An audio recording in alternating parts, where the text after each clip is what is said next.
चलिए, तो इसका नाम लिखना है आपको प्रैक्टिकल एप्लीकेबिलिटी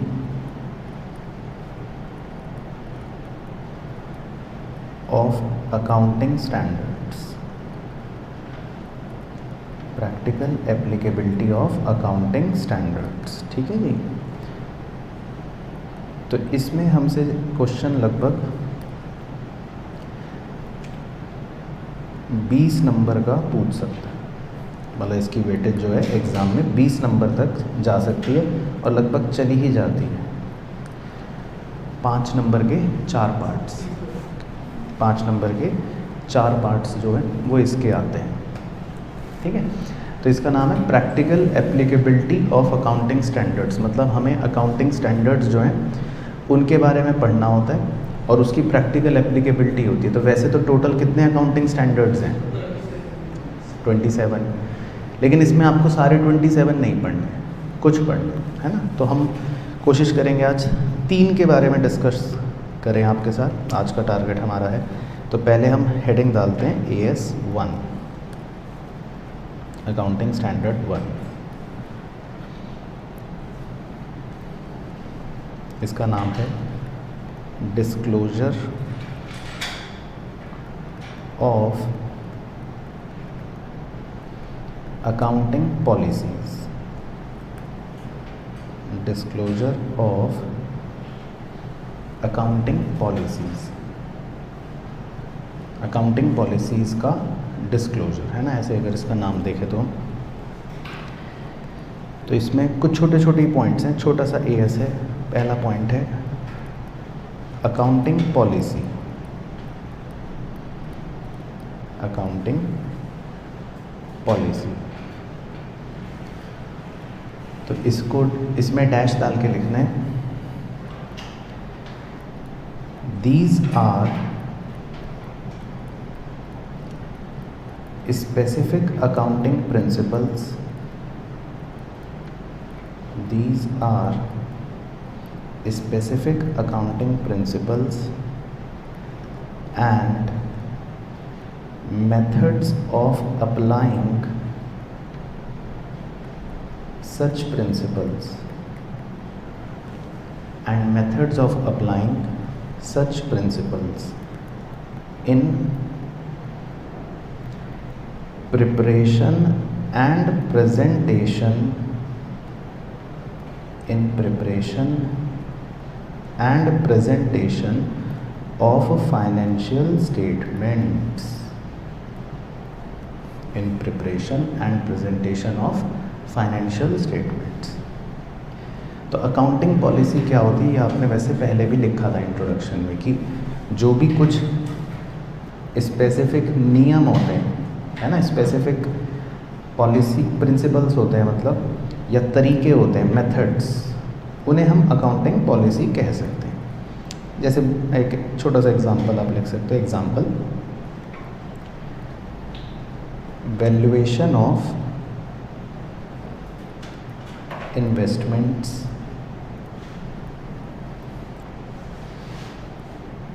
या comma valuation of depreciation etc। जैसे डेप्रीसिएशन का आपने सुन रखा होगा कि भाई कुछ लोग SLM मेथड से वैल्यू निकालते हैं, कुछ WDV मेथड से वैल्यू निकालते हैं, कुछ अदर मेथड से वैल्यू निकालते हैं। तो अलग अलग पॉलिसी होती है ना हर कंपनी की। इसी तरह इन्वेस्टमेंट को वैल्यू करने की, इन्वेंट्री को वैल्यू करने की, तो किसी भी चीज़ को वैल्यू करने के अलग अलग तरीके हो सकते हैं। तो बेसिकली ये है अकाउंटिंग पॉलिसी। अब देखो इस AS का नाम क्या है, पढ़ो, डिस्क्लोजर ऑफ अकाउंटिंग पॉलिसी। तो अगर मैं SLM मेथड फॉलो करता हूँ, आप WDV मेथड फॉलो करते हो, तो मैं अपने नोट्स में क्या डिस्क्लोज करूँगा कि मैं SLM करता हूँ। आप अपने नोट्स में क्या डिस्क्लोज करोगे, आप WDV करते हो। तो ये AS सिर्फ ये कहता है डिस्क्लोज करो। इस AS का काम कोई मुंशीगिरी करवाना नहीं है, इसमें हम कोई मुंशीगिरी नहीं करेंगे। ये AS1 कहता है डिस्क्लोज करो। क्या डिस्क्लोज करो? अकाउंटिंग पॉलिसी, है ना। तो second point,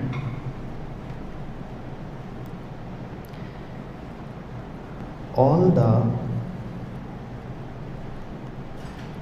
accounting policies,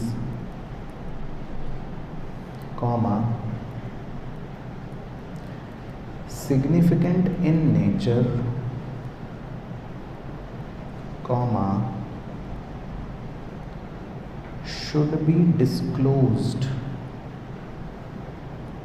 at one place. इसमें आप हाईलाइट कर लेना at one place को, should be disclosed at one place.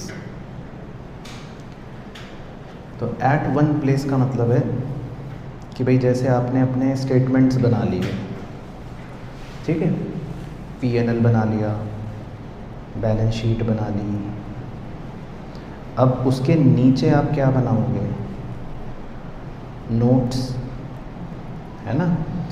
अब नोट्स के अंदर ही डिस्क्लोजर किए जाते हैं, तो जब आप अपनी पॉलिसी का डिस्क्लोजर करोगे तो जितनी भी अकाउंटिंग पॉलिसियां हैं और जो सिग्निफिकेंट नेचर की हैं उन सबको आपको एक साथ एक जगह पर डिस्क्लोज करना है। ऐसा नहीं है कि पहले नंबर 1 में कर दी, उसके बाद कुछ और बातें, फिर दोबारा अकाउंटिंग पॉलिसी, फिर कुछ और बातें, फिर दोबारा अकाउंटिंग पॉलिसी, फिर कुछ और बातें। ऐसा नहीं करना, सारी अकाउंटिंग पॉलिसी आपको एक ही जगह डिस्क्लोज करनी है। तो मतलब ये है कि डिस्क्लोजर जो होगा अकाउंटिंग पॉलिसियों का वो एक ही प्लेस पर होना चाहिए, ताकि यूज़र को एक ही बार में सब दिख जाए। जैसे आप एग्ज़ाम में आंसर देते हो तो किसी क्वेश्चन में 4 पार्ट्स होते हैं, मान लो ABCD, तो एग्जामिनर कहता है ना चारों पार्ट्स एक साथ सॉल्व करो, A कर दिया पहले, D कर दिया लास्ट में, तो गड़बड़ हो जाएगी। तो अकाउंटिंग पॉलिसी का डिस्क्लोजर हमें एक ही प्लेस पे करना है, ये कह रहे हैं। Third point, change in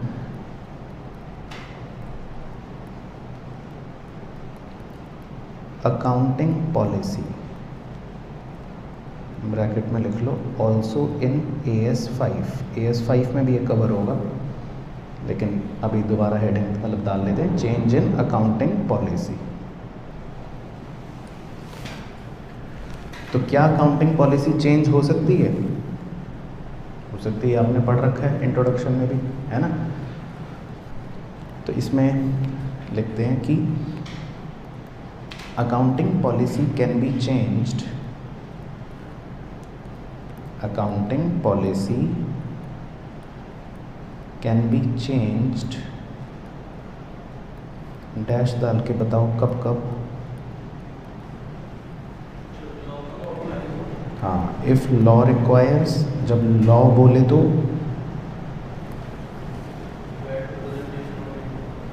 for better presentation of financial statements, या फिर एक भूल गए बीच का, हाँ क्या, इफ डैश रिक्वायर्स, लॉ मतलब कानून और छोटा कानून AS, इफ AS रिक्वायर्स, ठीक है। तो 3 बातें होती हैं, जब 3 में से कुछ भी हो तो आप पॉलिसी को चेंज कर सकते हो। अब पॉलिसी को चेंज तो कर सकते हो, ये बात तो चलो पता है ना, लेकिन सितारा डाल के लिखना है disclosure of change in accounting policy. आपने अकाउंटिंग पॉलिसी को चेंज करा, ये डिस्क्लोज करना है या नहीं करना, बताओ। करना है, तो इस पर मतलब हमें एक नोट लिखना है। तो ये वाला नोट एग्ज़ाम में रट के चले जाना, जो यहाँ इंग्लिश लिखेंगे हम, ठीक है। बाकी समझाऊंगा, लेकिन एग्ज़ाम के लिए इम्पॉर्टेंट है, मैं इम्पॉर्टेंट भी मार्क कर देता हूँ। इसी पर क्वेश्चन आए हैं जितनी बार आए, बाकी और इस पूरे AS में सब बेकार है। बेकार मतलब बेसिक है।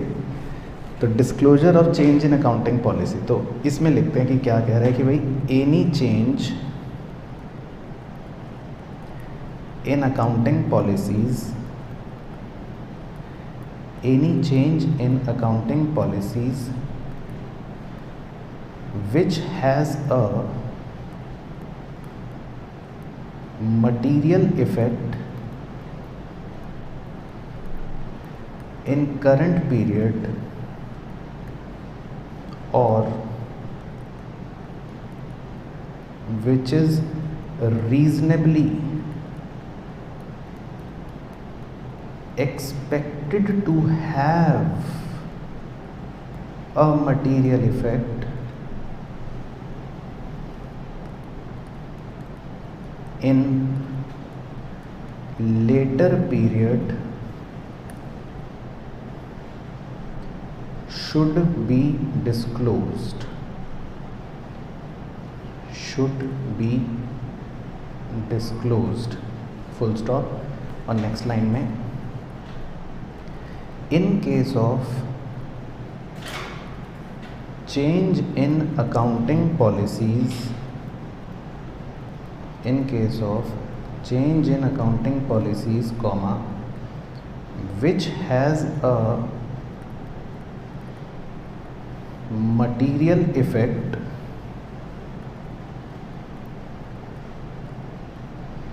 in the current period, comma, the amount by which any item in the financial statement, the amount by which any item in the financial statements is affected by such change should also be disclosed. Should also be disclosed. इसे भी underline कर लेते हैं. Should also be disclosed to the extent ascertainable. To the extent ascertainable, comma, wholly or in part, comma, नहीं, ascertainable के बाद full stop है. Sorry, ये होली वाला अलग पॉइंट है. सॉरी. ascertainable फुल स्टॉप के बाद नेक्स्ट लाइन में लिखना है where such amount is not ascertainable. Where such amount is not ascertainable, comma, wholly or partly, comma, the fact should be disclosed. The fact should be disclosed. तो ये अंग्रेज़ी आपको 5 number दिलवाएगी. ये अंग्रेज़ी 5 नंबर स्ट्रेट फॉरवर्ड आपको दिलवाएगी. लेकिन ये क्या कह रही है वो समझ लेते हैं हम. ठीक है, तो इसको समझने के लिए फॉर ओन अंडरस्टैंडिंग आप मेरे साथ नीचे एक फ्लो चार्ट सा बना लो अपनी अंडरस्टैंडिंग के लिए. तो पेज के बीच में लिख लेना चेंज इन अकाउंटिंग पॉलिसी. मान लेते हैं आपने अकाउंटिंग पॉलिसी बदल ली. Change in accounting policy. अब अकाउंटिंग पॉलिसी बदलने पे 2 बातें हो सकती हैं, 2 बाइफरकेशन.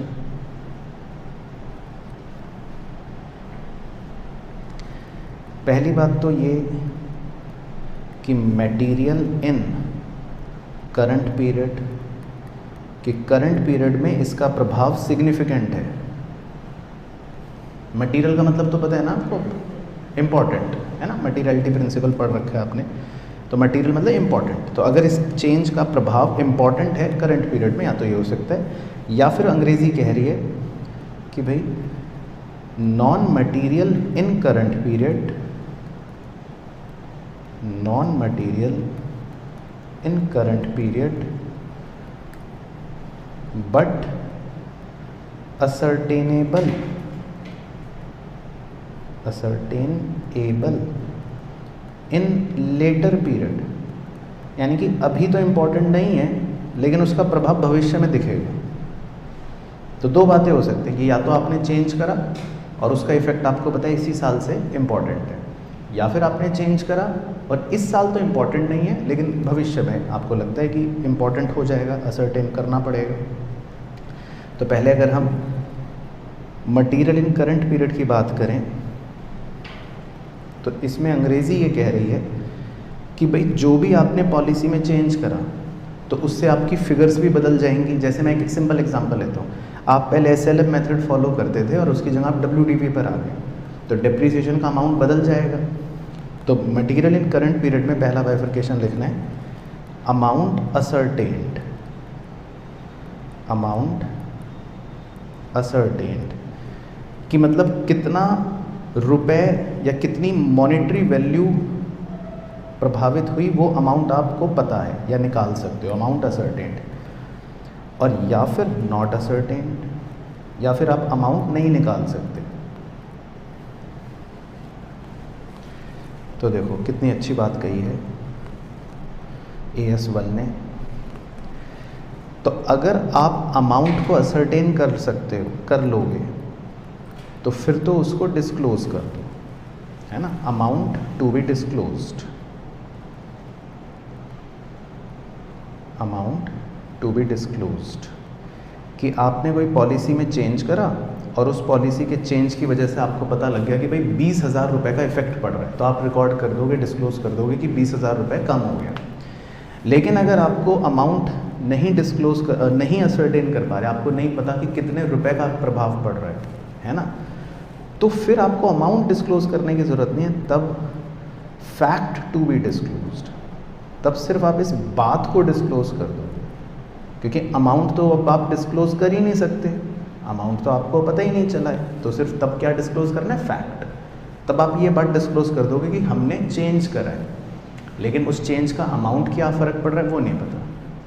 तो क्लियर हो गया। तो उसने इंग्लिश में ये दे रखा है, ऊपर की जो इंग्लिश है ना, लास्ट के 2 पॉइंट्स, वो ये सब दे रखा है डिज़ाइनर इंग्लिश में, ठीक है ना, कि भाई आपका अगर कोई भी इम्पॉर्टेंट प्रभाव है करंट पीरियड में और आप उसका अमाउंट असर्टेन कर सकते हो तो वो अमाउंट डिस्क्लोज करो, और अगर अमाउंट असर्टेन नहीं कर सकते होली और पार्टली तो फिर फैक्ट डिस्क्लोज करो।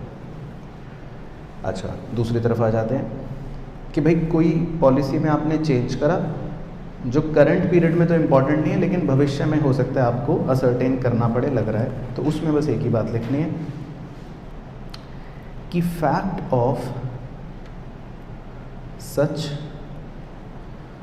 चेंज इन लेटर पीरियड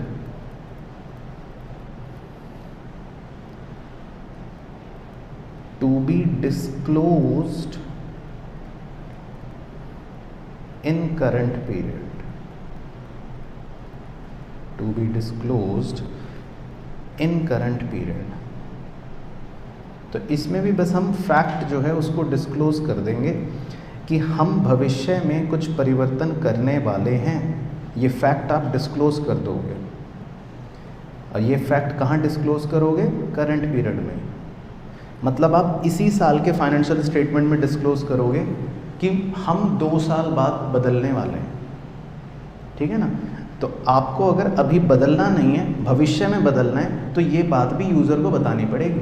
मतलब मैं आपको ये बताऊंगा कि मैं 2 साल बाद आपको थप्पड़ मारूंगा, तो ये बात मुझे अभी डिस्क्लोज करनी पड़ेगी। पॉइंट समझ आया। तो ये है पूरा, मतलब जो इंग्लिश लिखी है वो ये है, ठीक है ना। तो मतलब वो इसमें यही बता रहा है कि कोई भी पॉलिसी जो आप चेंज करते हो उसका मटेरियल इफेक्ट करंट पीरियड में हो सकता है या लेटर पीरियड में मटेरियल इफेक्ट हो सकता है, तो ये बात डिस्क्लोज करो। दूसरे में लिखा है कि जब आप पॉलिसी चेंज करते हो और उसका अमाउंट जो प्रभावित हुआ वो भी डिस्क्लोज करना है। लास्ट के अक्षर पढ़ना, लिखा है टू द एक्सटेंट असर्टेनेबल, मतलब आप जितना अमाउंट असर्टेन कर सकते हो वो डिस्क्लोज करना पड़ेगा। और थर्ड में लिख रहा है where such amount is not ascertainable, अगर आप अमाउंट को नहीं असर्टेन कर सकते तो क्या लिख रहा है, comma, fact should be disclosed, तो फैक्ट को डिस्क्लोज करना है, ठीक है ना। तो मतलब समरी ये चार्ट की बन गई। तो क्लियर हो गया। तो मेनली आपका एग्ज़ाम का क्वेश्चन यही आता है, पॉइंट नंबर 3 का चेंज वाला। बाकी पॉइंट नंबर 4 छोटा सा वो भी लिख लेते हैं। पॉइंट नंबर 4 में है how to select accounting policy. Accounting policy को कैसे सेलेक्ट करा जाएगा, अब ये भी एक मुद्दा है कि आप अकाउंटिंग पॉलिसी को कैसे सेलेक्ट करोगे। तो बताओ जी, अकाउंटिंग पॉलिसी को कैसे सेलेक्ट करेंगे। ब्रैकेट में लिख सकते हैं, इसको कहते हैं consideration for selecting accounting policy. Consideration for selecting accounting policy. तो 4 बातें हैं जिनका आपको ध्यान रखना है। पहला, ट्रू एंड फेयर व्यू।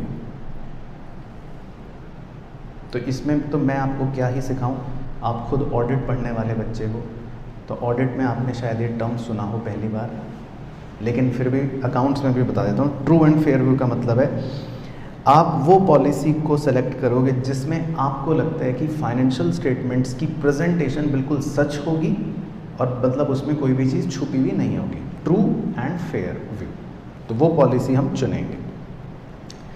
दूसरी चीज़,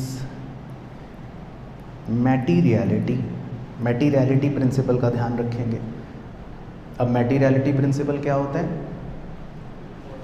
कि जो जो चीज़ें इंपॉर्टेंट हैं वो सब डिस्क्लोज होनी चाहिए, है ना, तो मैटीरियलिटी। तीसरा, प्रूडेंस।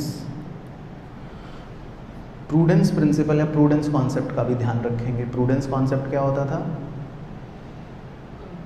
कंजर्वेटिज्म। प्रूडेंस प्रिंसिपल होता है कंजर्वेटिज्म, यानी कि फ्यूचर में होने वाले लॉसेस को कंसिडर करना है लेकिन फ्यूचर में होने वाले प्रॉफिट्स को कंसिडर नहीं करना है, कंजर्वेटिज्म जिसको बोलते थे। और चौथा फैक्टर होता है substance over form. Substance over form, ये भी आपको पहले वैसे सिखाया था। क्या था इसका एग्जाम्पल या मतलब कहानी?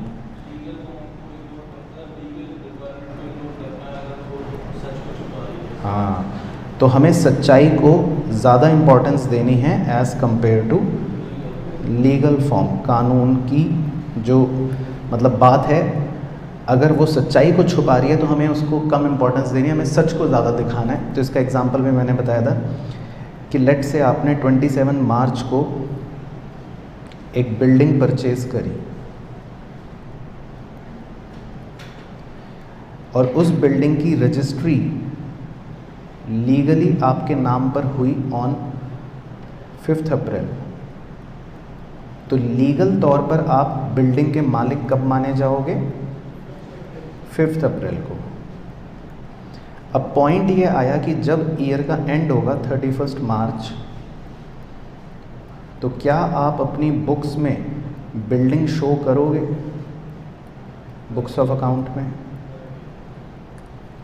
तो अब यहाँ पर 2 बातें आ गई। एक है सच, सच ये है कि आपने बिल्डिंग खरीद ली है, और एक है कानून। कानून कह रहा है कि बिल्डिंग आपके लिए 5 अप्रैल वाले दिन आपके नाम पर हुई है। तो अगर हम 31 मार्च को बिल्डिंग शो नहीं कर रहे तो कानून की वजह से हम एक सच छुप गया, है ना। तो हम 31 मार्च को सच्चाई को इम्पोर्टेंस देंगे और हम अपनी बुक्स में बिल्डिंग को शो कर देंगे। तो ये होता है सब्सटेंस ओवर फॉर्म, है ना। तो ये सब बातें हमने वैसे पहले पढ़ी थी। तो अकाउंटिंग पॉलिसी को चुनते समय हमें 4 बातों का ध्यान रखना है कि ट्रू एंड फेयर व्यू हो, मटेरियलिटी हो, प्रूडेंस हो और सब्सटेंस ओवर फॉर्म हो। तो हम कहेंगे कि भाई उस हिसाब से पॉलिसी चुनी जाए। इसके बाद एक नंबर 5 छोटा सा पॉइंट, नंबर 5 में है फंडामेंटल अकाउंटिंग अजम्पशंस। ये जब बच्चा पैदा होता है क्लास 11th में, तब उसको कस्में खिलवाई जाती हैं कि आपको 3 चीज़ें एज्यूम करनी है जब भी आप मुंशीगिरी करो। तो ये आपको इंट्रोडक्शन में भी मैंने सिखाए थे। क्या थे 3 बातें? गोइंग कंसर्न, एक्रूवल, और बीच का भूल गए, कंसिस्टेंसी। गोइंग कंसर्न, कंसिस्टेंसी और एक्रूवल। तो ये 3 कस्में आपको खिलाई जाती हैं जब आप छोटे होते हो कि भाई ये 3 जो है फंडामेंटल अकाउंटिंग अजम्पशंस हैं। तो ये हमने वैसे पहले भी लिखा था इंट्रोडक्शन में, है ना। गोइंग कंसर्न मतलब हम क्या सोचते हैं कि बिजनेस चलता रहेगा, बंद नहीं होगा, है ना। इस पे प्रैक्टिकल क्वेश्चन भी हमने करा था कि अगर सोचते हैं बंद हो जाएगा तो फिर सब कुछ रियलाइजेबल वैल्यू पर हो जाएगा। कंसिस्टेंसी में हम सोचते हैं कि एक पॉलिसी जो हमने चूज़ कर ली वो ईयर आफ्टर ईयर सेम चलती रहेगी। और एक्रूअल बेसिस तो आपको पता ही है कि transaction is recorded when it takes place, not when settlement takes place. तो हम कैश बेसिस को फॉलो नहीं करते हैं, हम तो एक्रूअल बेसिस को फॉलो करते हैं, है ना। पैसा जल्दी मिल गया, बाद में मिल गया, उससे हमें कोई मतलब नहीं है। तो बस इसमें एक स्टार डाल के लिखना है, फिर इसकी बातें तो ख़त्म हो जाएंगी। वो ये कि फंडामेंटल अकाउंटिंग अजम्पशंस, बताओ क्या हमें डिस्क्लोज करनी है? फंडामेंटल अकाउंटिंग अजम्पशंस मतलब क्या हमें ये डिस्क्लोज करना है? तो आपको कैसे पता? हाँ, तो fundamental accounting assumptions should not be disclosed if they are followed. तो AS1 कहता है कि भाई आपको ये अजम्पशंस डिस्क्लोज करने की ज़रूरत नहीं है अगर वो फॉलो हो रही हैं तो अब इसका इंटरप्रिटेशन क्या बन गया आपके लिए?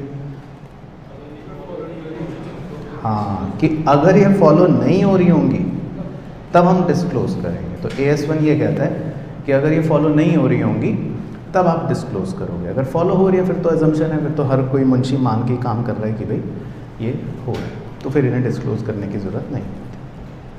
ठीक है, तो ये मतलब बेसिक था आपका AS1। चलो अब डालते हैं हेडिंग AS2। क्वेश्चंस हम एक साथ देखेंगे लास्ट में, पहले कर लेते हैं कॉन्सेप्ट्स। AS2 इसका नाम है valuation of inventories. Valuation of inventories, inventories की वैल्यू निकालनी है। तो ये सुन रखा है आपने बचपन में या नहीं? मतलब क्या सुन रखा है? लोअर ऐसे करके सुन रखा है ना, ठीक। चलो तो इसके बारे में हम कुछ बातें लिखते हैं। तो सबसे पहले पॉइंट नंबर 1 है इन्वेंट्रीज। अंडरलाइन करते हैं कि भाई इन्वेंट्रीज किसे कहा जाता है। तो बताइए जी, इन्वेंट्रीज का मतलब क्या?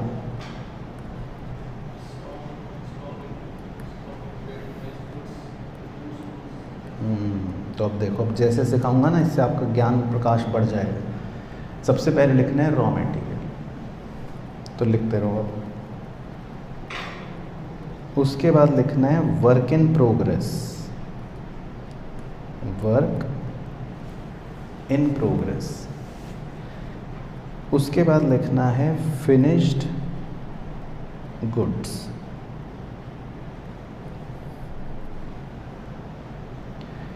उसके बाद लिखना है स्टॉक इन ट्रेड।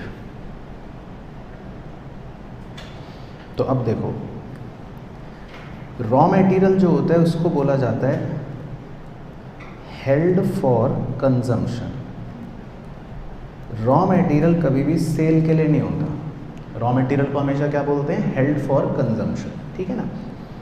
जब वो अपना रूप बदल लेता है तो वो बन जाता है work in progress.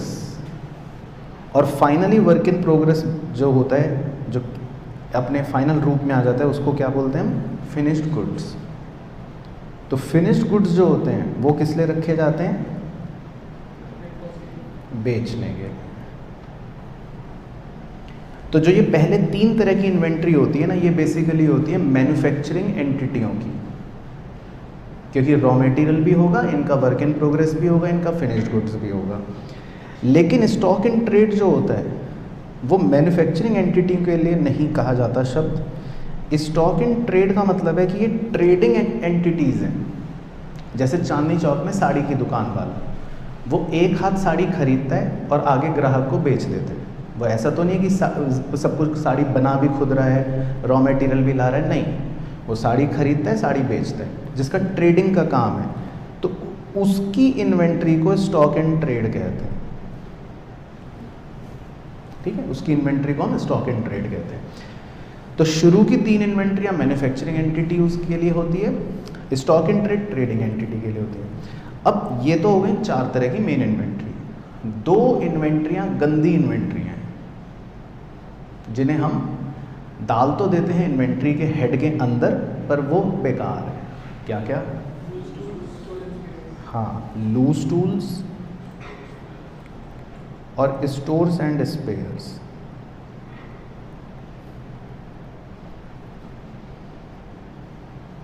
Loose tools and stores and spares. अब loose tools and stores and spares का मतलब हो गया कि भाई जैसे आपकी कोई बहुत बड़ी मशीन रखी है, अब उस मशीन के आजू बाजू में मान लो कोई ऐसे वो टूल्स पड़े होते हैं ना, वो रखे हुए हैं, कोई पेचकस रखा है, प्लास रखा है, ये सब चीज़ें रखी, समझ गए ना कहानियाँ। अब ये सब चीज़ें हम बेचेंगे तो है नहीं। अब ये क्या है? वैसे तो बेचने के लिए तो नहीं रख रखी, पर इनको भी हम इन्वेंट्री कंसीडर कर लेते हैं। या इसी तरह मान लो मशीन है आपकी बहुत बड़ी सी, अब उस मशीन में तो अलग अलग पार्ट्स लगते हैं। अब आपको ये डर है कि कहीं एक पार्ट खराब ना हो जाए, तो आपने इसका अलमारी में छुपा के एक दूसरा स्पेयर पार्ट रख रखा है। अब ये स्पेयर पार्ट आप बेचने के लिए थोड़ी ना रखते हो, तो अब ये स्पेयर पार्ट जो है ये भी क्या है? Basically inventory. तो इन दोनों को हम मतलब गंदी इन्वेंट्री कहते हैं, क्योंकि ये बेचने के लिए नहीं है, लेकिन फिर भी इन्वेंट्री की हेडिंग में आ रही होगी। ठीक है, तो क्लियर हो गया पहले इतना? तो ये तो हो गया मतलब इन्वेंट्री भाई कितने प्रकार की है, इतने प्रकार की है। Second point,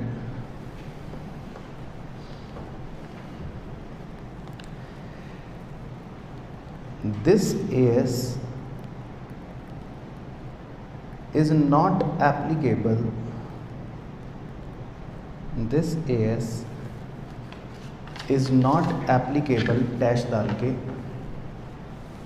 A natural produce like forests etc.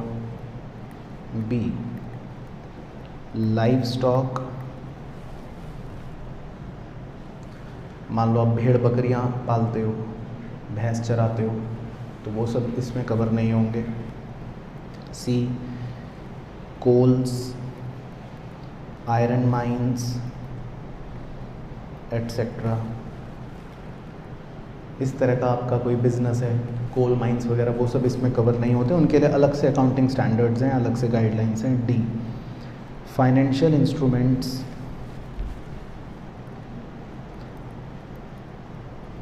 Financial instruments like shares, debentures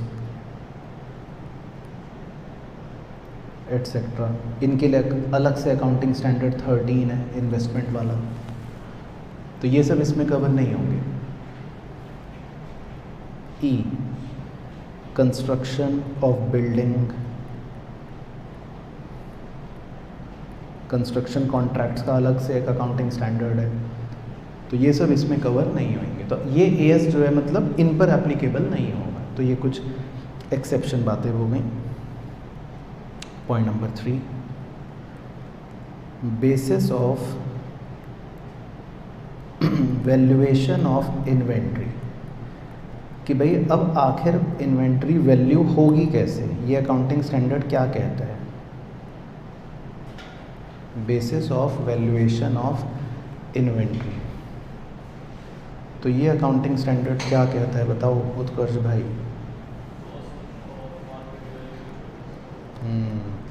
cost और, हाँ सही वर्ड लिखना है, नेट रियलाइजेबल वैल्यू, यानी कि जिसको हम बोलते हैं एनआरवी। कॉस्ट और एनआरवी दोनों में से क्या lower, which ever is lower,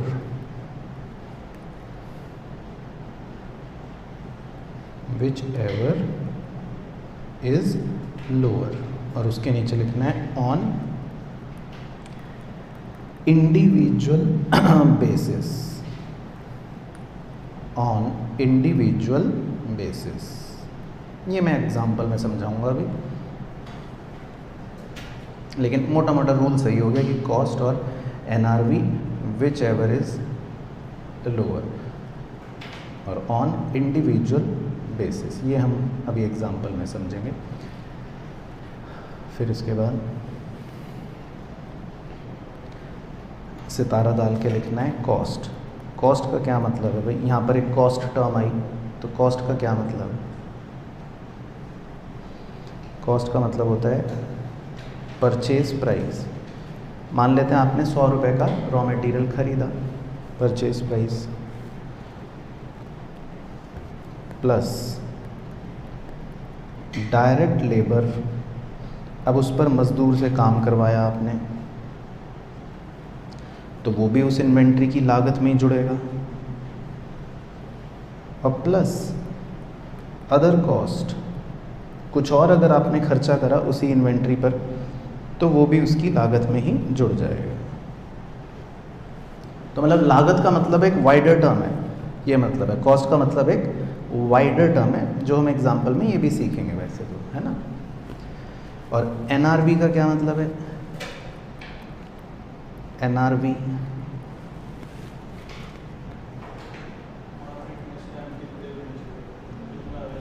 हाँ मतलब जो आपको लग रहा है, ये हमेशा एक्सपेक्टेड होता है, ध्यान रखना है। एक्सपेक्टेड सेलिंग प्राइस, तो ये आपको ध्यान रखना है। एनआरवी हमेशा आपकी सोच पर निर्भर है। Expected selling price minus expected cost of completion, ठीक है। तो ये एक स्टोरी से समझा देता हूँ। Expected selling price minus expected cost of completion. तो अब देखो, जैसे मान लो आपका एक डब्बा है, अब आप क्या सोच रहे हो, आप ये सोच रहे हो कि कल सुबह ये डब्बा मैं बेचने जाऊंगा और ये 100 रुपये में बेच दूंगा, आप सोच रहे हो। लेकिन आपको पता है कि यहाँ से वहाँ तक जाने के लिए मुझे मेट्रो में जाना पड़ेगा डब्बा लेके, और मेट्रो की टिकट है 15 रुपये। तो आपकी सेल तभी कंप्लीट होगी जब आप 15 रुपये की मेट्रो की टिकट लोगे, ये आपको पता है। तो इस केस में आपकी एनआरवी क्या हुई, 85। तो एनआरवी का मतलब है एक्सपेक्टेड सेलिंग प्राइस, वो है आपकी 100 रुपये, minus expected cost of completion, कि भाई उस सेल को करने के लिए आपको कुछ खर्चा अगर करना पड़ रहा है तो वो माइनस, तो ये मतलब होगा, ठीक है। चलो जी, तो अब हम कुछ एग्जांपल्स करके सिखाते हैं आपको इसकी बातें। तो एग्जांपल 1 लिखना है। तो इसमें एक टैबुलर फॉर्मेट बनाना है। इन्वेंट्री, उसके नीचे कॉस्ट, उसके नीचे एनआरवी।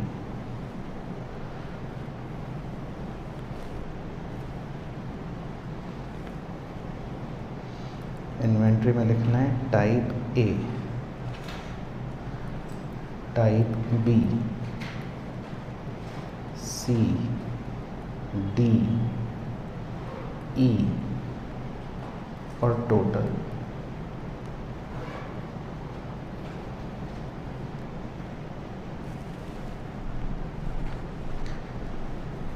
कॉस्ट लिख लेते हैं पहले, 10, 12, 15, 25, 5, टोटल आ गया 67।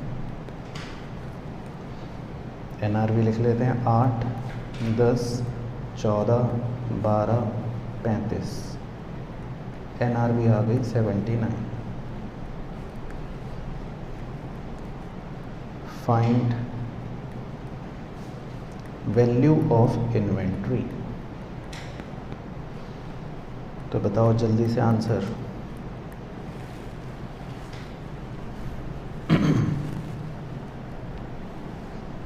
क्या कहता है AS2?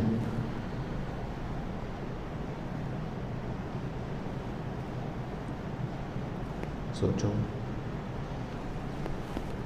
बताओ जी। हाँ, तो देखो एक ऑनलाइन के चीते ने आंसर दिया 67, क्योंकि कॉस्ट और NRV which ever is lower, दोनों में से कौन लोअर है? कॉस्ट। तो मतलब तो ये गलत है, मतलब है गलत है, गलत ही है। हाँ, तो हम कभी भी टोटल करके रूल नहीं लगाते हैं। हाँ, तो जो इन्वेंट्री की वैल्यूएशन का रूल है वो ये है, कॉस्ट और NRV which ever is lower on individual basis. Her inventory का अलग, हर इन्वेंट्री का अलग होगा। ठीक है जी, ठीक है अविनाश बाबू। तो हमारे ऑनलाइन के चीते ने 67 जो भेजा था वो गलत भेजा था।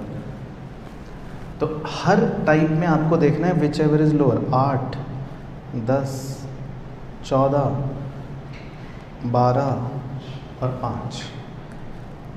तो आपकी इन्वेंट्री की जो वैल्यू कंसिडर की जाएगी वो विच एवर इज लोअर, लेकिन इंडिविजुअल बेसिस पर की जाएगी। तो कितनी आएगी? 40। ये सही आंसर। तो 5 नंबर आपको इस बात के मिल सकते हैं अगर आपकी किस्मत अच्छी हुई और ये क्वेश्चन एग्जाम में आया तो। ठीक है, तो मतलब ये एक पॉइंट हो गया, बट क्लियर हो गया एग्जाम्पल में।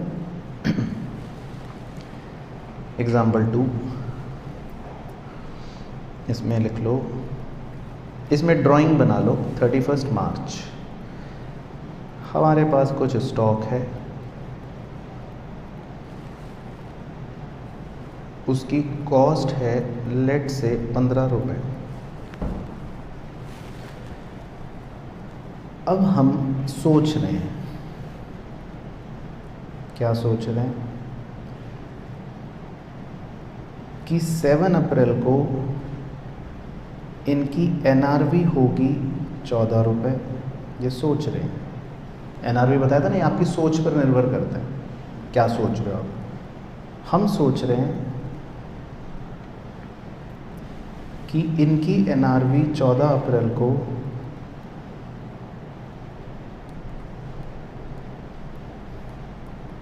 12 रुपये है, और हम सोच रहे हैं कि इनकी NRV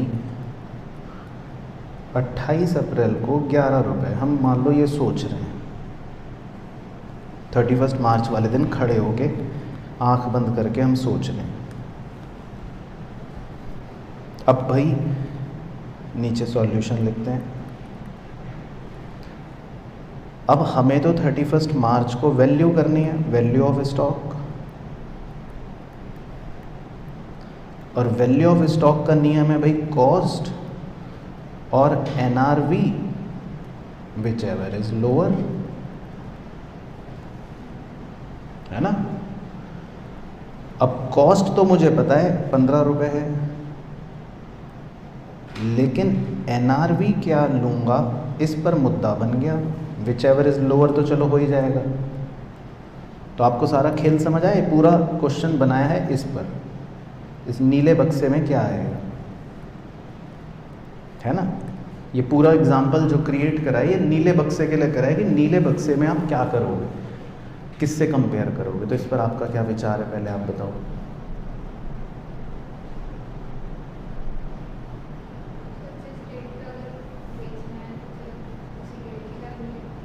जिस डेट पर बेचना है उस डेट की वैल्यू लेंगे। तो अब हम लिखते हैं ऊपर वाले अपने डायग्राम पे एक बात लिखते हैं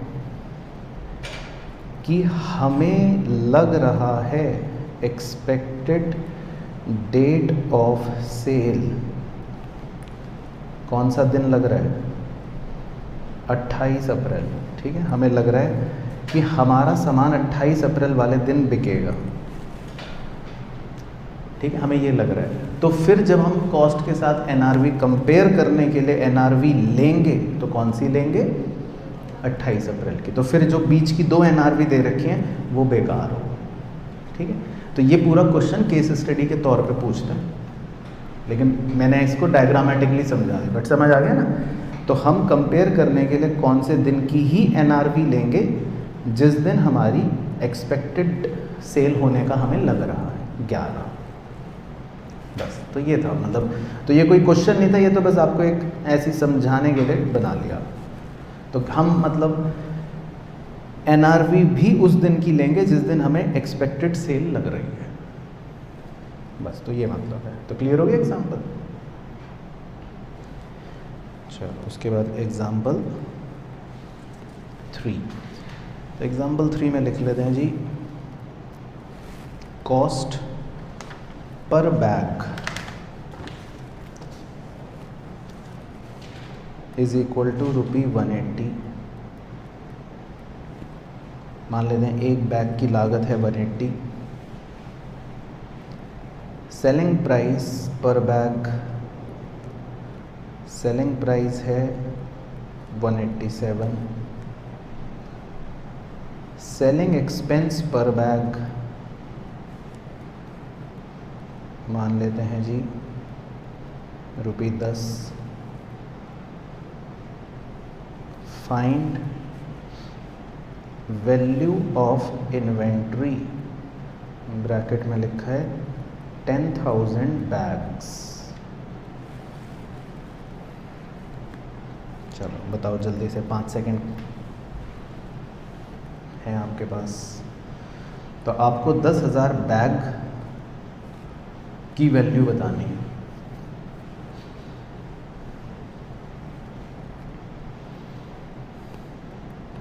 बताओ जी।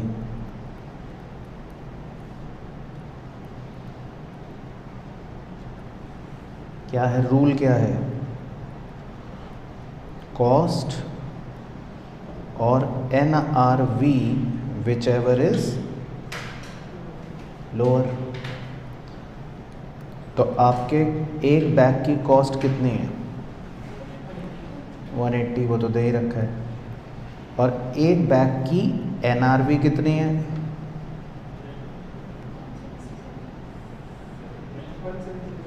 177 सितारा। हाँ, तो ये एक्सपेक्टेड ही है, वो चाहे दे या ना दे। तो सेलिंग प्राइस पर बैग 187 और सेलिंग का खर्चा 10 रुपये। तो हम इसको NRV ऐसे ही कैलकुलेट करके मानते हैं कि भाई इसका मतलब नेट रियलाइजेबल वैल्यू कितनी। भाई N का मतलब क्या होता है, N क्या है, नेट है ना। N वर्ड का मतलब क्या है, नेट रियलाइजेबल वैल्यू 177। ठीक है, तो हमारा क्या आ जाएगा आंसर, मतलब आंसर नहीं, हम क्या वैल्यूएशन लेंगे, 177 पर बैग। तो देयरफॉर वैल्यू ऑफ इन्वेंट्री कितनी बन गई, अब 10,000 बैग्स हैं, तो हम इन 10,000 बैग्स को 177 के हिसाब से ही वैल्यू करेंगे, 17,70,000।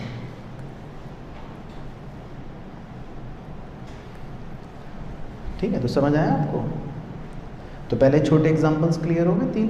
तो ये एग्जांपल्स जो थे ये मतलब इतनी बात के थे जितनी बात अब अभी हमने ऊपर लिखी थी। भाई ये रूल के थे, कॉस्ट और NRV which ever is lower. तो इस पे बस यही वैरायटी के क्वेश्चन आपसे पूछ सकते हैं। इंडिविजुअल बेसिस पूछ लेगा, या ये कहानी बना देगा, या ये कहानी दे देगा। तो क्लियर हो गया।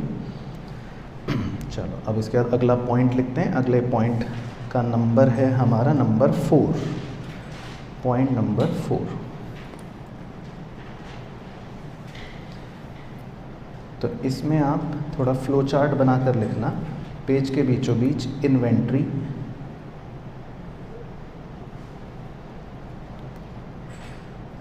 और इसमें दो बाइफर्केशन करने। पहला बाइफर्केशन में कम लिखना है तो छोटी जगह रखना, दूसरे बाइफर्केशन में काफ़ी ज़्यादा लिखना है, बड़ी जगह रखना। तो पहली बाइफर्केशन में लिखना है WIP and finished goods, WIP and finished goods, और दूसरे बाइफर्केशन में लिखना है रॉ मटेरियल। इसको बादल बना लेते हैं, ये इंपॉर्टेंट है रॉ मटेरियल।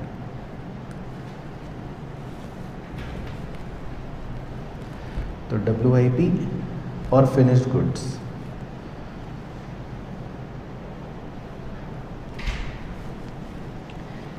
तो अब देखो WIP और फिनिश्ड गुड्स के लिए तो बस आपको नीचे एक लाइन लिखनी है जो आपको ऑलरेडी पता है, कॉस्ट और NRV which ever is lower, cost और NRV which ever is lower. ठीक है, बस तो ये तो ख़त्म हो गया। अब रॉ मटेरियल में कुछ बातें हैं बड़ी, तो इसमें दो बाइफर्केशन करते हैं। तो पहले बाइफर्केशन में लिखना है whenever finished goods in which such raw material is incorporated, comma, is expected to be sold greater equal to cost। और दूसरे बाइफर्केशन में लिखना है whenever finished goods in which such raw material is incorporated, comma, is expected to be sold less than cost। क्या क्या highlight कर लेते हैं, फिनिश्ड गुड्स को हाईलाइट कर लेते हैं, और sold greater equal to cost इधर ये, और उधर सोल्ड लेस देन कॉस्ट उसे उधर ये। ठीक है, पहले आप इतना लिख लो फिर समझाता हूँ।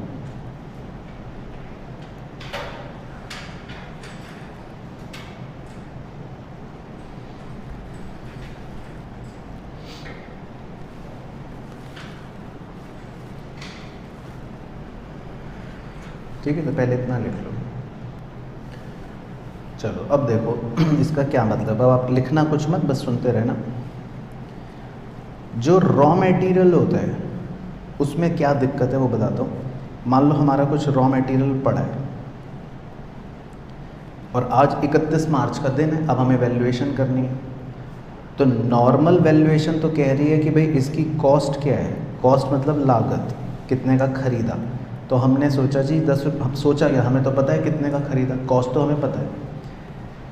लेकिन कॉस्ट और NRV को कंपेयर करने के समय, अब NRV का मतलब होता है जितने में आप बेचोगे, लेकिन रॉ मटेरियल के आगे आपको शुरू में डैश लगवा के लिखवाया था कि हेल्ड फॉर कंजम्पशन, ये बेचने के लिए तो होता ही नहीं है, बेच सकते नहीं हो आप। तो इसकी तो NRV निकालना, बड़े बड़े चार्टर्ड अकाउंटेंट को भी बुला लो आप, तो नहीं निकाल सकता कोई भी कि रॉ मटेरियल कितने का बिकेगा बताओ, तो वो कहेगा भाई क्या बेवकूफ़ी की बात कर रहे हो आप। तो अब इस पे तो ये रूल लग नहीं पाएगा रॉ मटेरियल पे।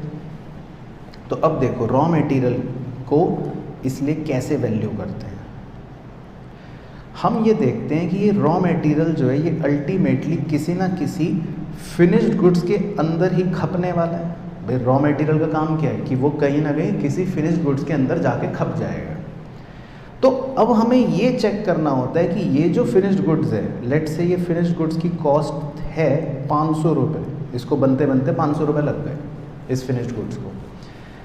अब या तो आप इस फिनिश्ड गुड्स को बेचोगे ग्रेटर इक्वल टू 500 रुपये, एक केस ये है, और या फिर मान लो ये फिनिश्ड गुड्स बनते बनते 500 रुपये तो लग गए, पर आपको पता है कि ये फिनिश्ड गुड्स जो मैंने बनाया इसमें चूहा गंदा करके चला गया, या इसको साइड से उसने काट लिया, या इसमें कुछ गड़बड़ है, डिफेक्ट है, और आपको लग रहा है, वो भी केस हो तो सकते हैं ना, चाहे कम हो लेकिन हो तो सकता है कि आपको लग रहा है कि मैं इसको अब 450 में ही बेच पाऊँगा।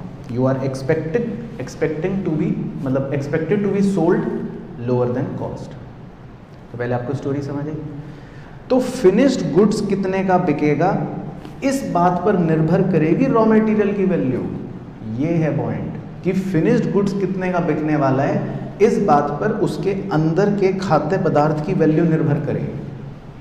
तो रॉ मटेरियल की वैल्यूएशन जो है ना, वो इस बात पर डिपेंड करती है कि भाई उसका जो मालिक है, उसका जो फिनिश्ड गुड्स है वो कितने में बिकेगा। तो अब जैसे इंग्लिश पढ़ो, पहले पार्ट में लिखा है whenever finished goods in which such raw material is incorporated, इतना पोर्शन एक हो गया, और कॉमा डाल के is expected to be sold greater equal to cost. तो ये पे यहाँ पर फिनिश्ड गुड्स के बिकने की बात कर रहे हैं, ये ध्यान रखना। बीच की इंग्लिश तो ये बता रहा है कि भाई कौन सा फिनिश्ड गुड्स जिसमें वो रॉ मटेरियल इनकॉर्पोरेटेड है। तो यहाँ पर ये फिनिश्ड गुड्स के बिकने की बात कर रहा है। तो अगर आपका फिनिश्ड गुड्स कॉस्ट से ज़्यादा में बिकेगा या इक्वल में बिकेगा तो अलग बात है, कॉस्ट से कम पे बिकेगा तो फिर अलग हो जाएगी बात।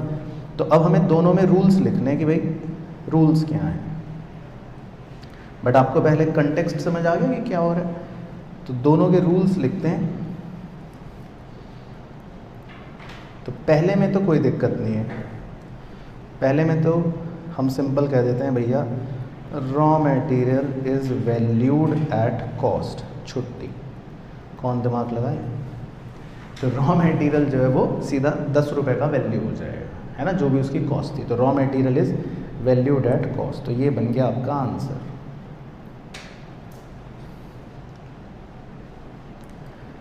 लेकिन दूसरे में raw material is valued at cost, और बताओ क्या,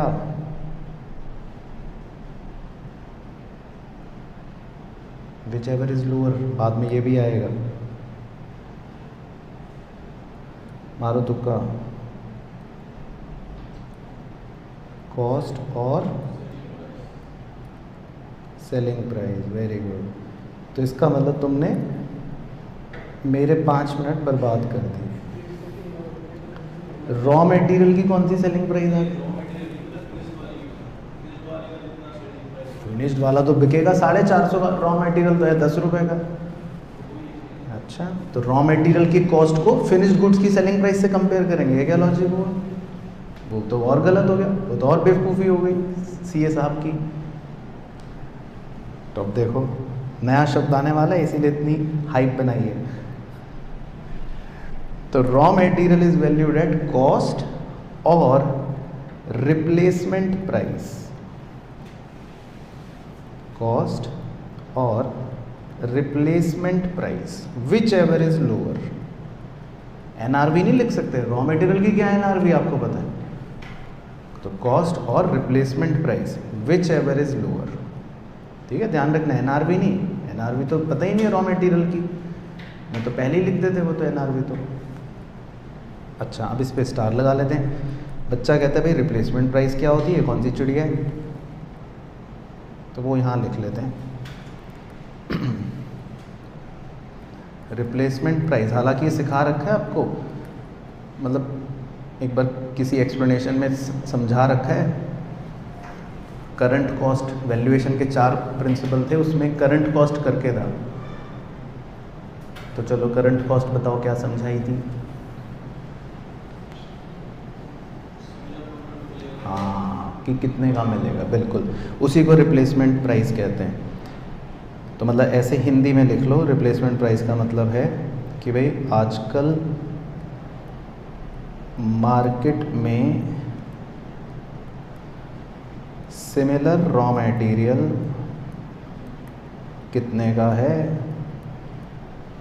कितने का है, इसको कहते हैं रिप्लेसमेंट प्राइस, है ना। तो भाई जो भी आपके पास रॉ मटेरियल है, आप बाज़ार में जाओगे सेम पता करने की, भैया ये वाला है आपके पास रॉ मटेरियल, वो कहेगा हाँ कितने का, जो भी बताएगा, तो वो रिप्लेसमेंट प्राइस होता है कि भाई आपके पास जो रॉ मटेरियल है बिल्कुल वही रॉ मटेरियल आजकल बाज़ार में कितने का आपको मिल जाएगा, दैट इज़ या तो करंट कॉस्ट भी कह सकते हो या रिप्लेसमेंट प्राइस। लेकिन लॉ की लैंग्वेज के हिसाब से, एएस की लैंग्वेज के हिसाब से आपको रिप्लेसमेंट प्राइस ही लिखना है, तो ये मतलब रिप्लेसमेंट प्राइस का मतलब हो।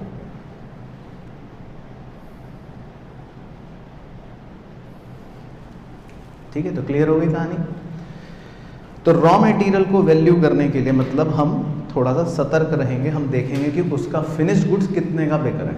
अगर उसका फिनिश्ड गुड्स कॉस्ट या ज़्यादा पर बिक रहा है तो रॉ मटेरियल कॉस्ट पर ही वैल्यू हो जाएगा। लेकिन अगर फिनिश्ड गुड्स आप किसी मजबूरी के कारण सस्ते में बेच रहे हो तो फिर उसके अंदर लगे हुए रॉ मटेरियल को हम कॉस्ट और replacement price which ever is lower पर वैल्यू करेंगे। ठीक है ना, तो क्लियर हो गया पॉइंट। तो ये मतलब वो पूरी स्टोरी आपको समझाई जा रही है पॉइंट नंबर 4 में। इसके बाद एग्जाम्पल नंबर 4। अब हमें जो एग्जाम्पल्स करने हैं बेसिकली उन एग्जाम्पलों से ही मुझे आपको बातें सिखानी है, क्योंकि जो बातें सिखाने वाली हैं उसकी इंग्लिश अगर मैं लिखवाऊंगा तो आप बाल नोचोगे अपने। तो अब हम सीधा एग्जाम्पल से सीखेंगे, और ये एग्जाम्पल इम्पॉर्टेंट, आप इसको मार्क कर लेना, ये काफ़ी इम्पॉर्टेंट एग्जाम्पल है एग्ज़ाम के लिए भी और कॉन्सेप्ट बिल्डिंग के लिए भी। ठीक है, तो ए लिमिटेड हैज़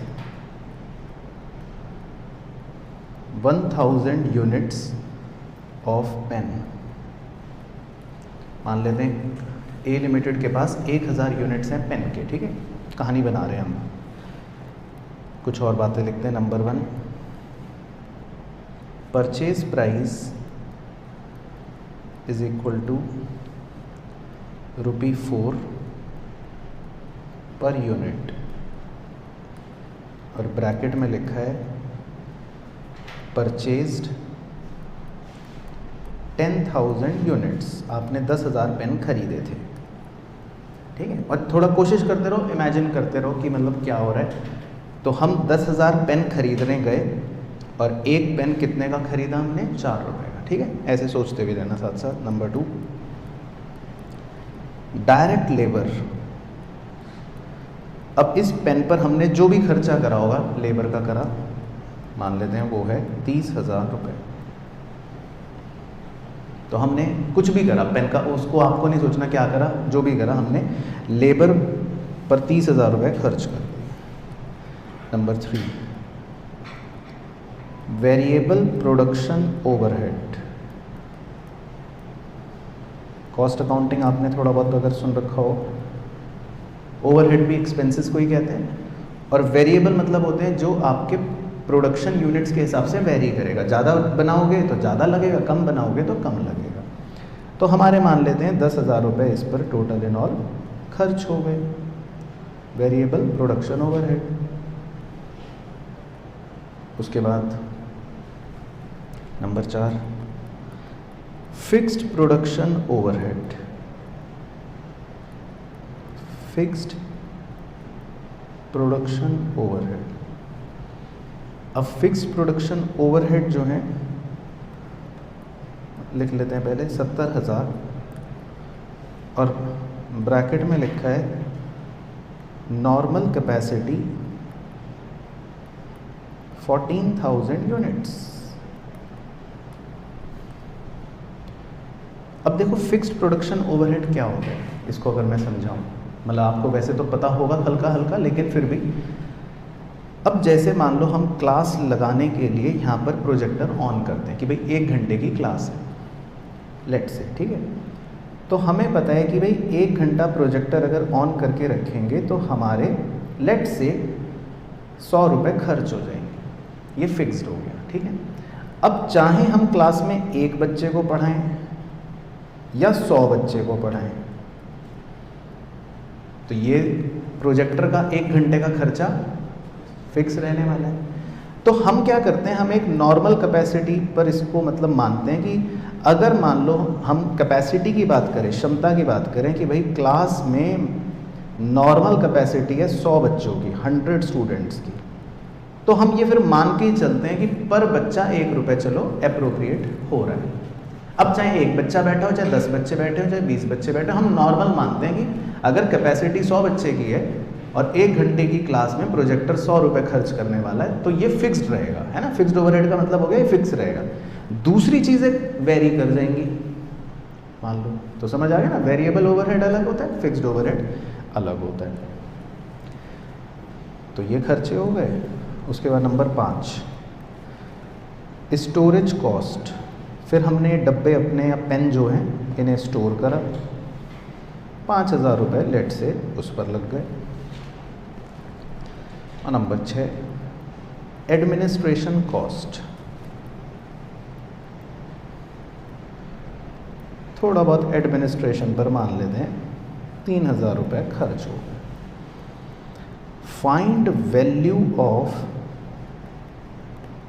इन्वेंट्री, यानी कि ब्रैकेट में लिख लो 1000 यूनिट्स ऑफ पेन। हमारे पास 1000 पेन है, इनकी वैल्यू निकालनी है, फाइंड वैल्यू ऑफ इन्वेंट्री। ठीक है, तो ये एक कॉन्सेप्चुअल क्वेश्चन है जिसके थ्रू मैं सिखाऊंगा भी और हम आंसर भी तो निकालेंगे ही। खैर लिख लिया क्वेश्चन, चलो तो सॉल्यूशन।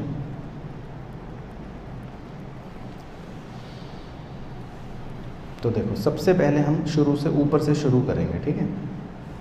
पॉइंट 1 से परचेज प्राइस 4 रुपये पर यूनिट। तो हम इसको ऐसे बोल देते हैं, सबसे पहले इसको बोल देते हैं मटीरियल, चाहे ब्रैकेट में लिख लो परचेज प्राइस। तो हम लिख लेते हैं ₹4 पर यूनिट, है ना। तो मटेरियल का मतलब है खरीदने का मतलब है कि हमने सबसे पहले जो भी खरीदा उसके खरीदने का क्या भाव है, 4 रुपये पर यूनिट। अब ब्रैकेट में दे रखा है परचेज्ड 10,000 यूनिट्स। अब हम 10,000 यूनिट्स खरीद के लाए, तो सबसे पहले हम फैक्ट्री में आए, हमने 10,000 मटेरियल रख दिए, ये लो भाई मटेरियल आ गया। अब उस मटेरियल पर अगला कौन काम करता है, लेबर, मज़दूर काम करते हैं। उस पेन को तोड़ा, कुछ भी करा, हमें क्या, जो भी करा मज़दूर ने करा, और मज़दूरों ने हमसे 30,000 रुपये ले लिए। तो अब देखो सेकंड पॉइंट, अब हमने लेबर खर्च करी,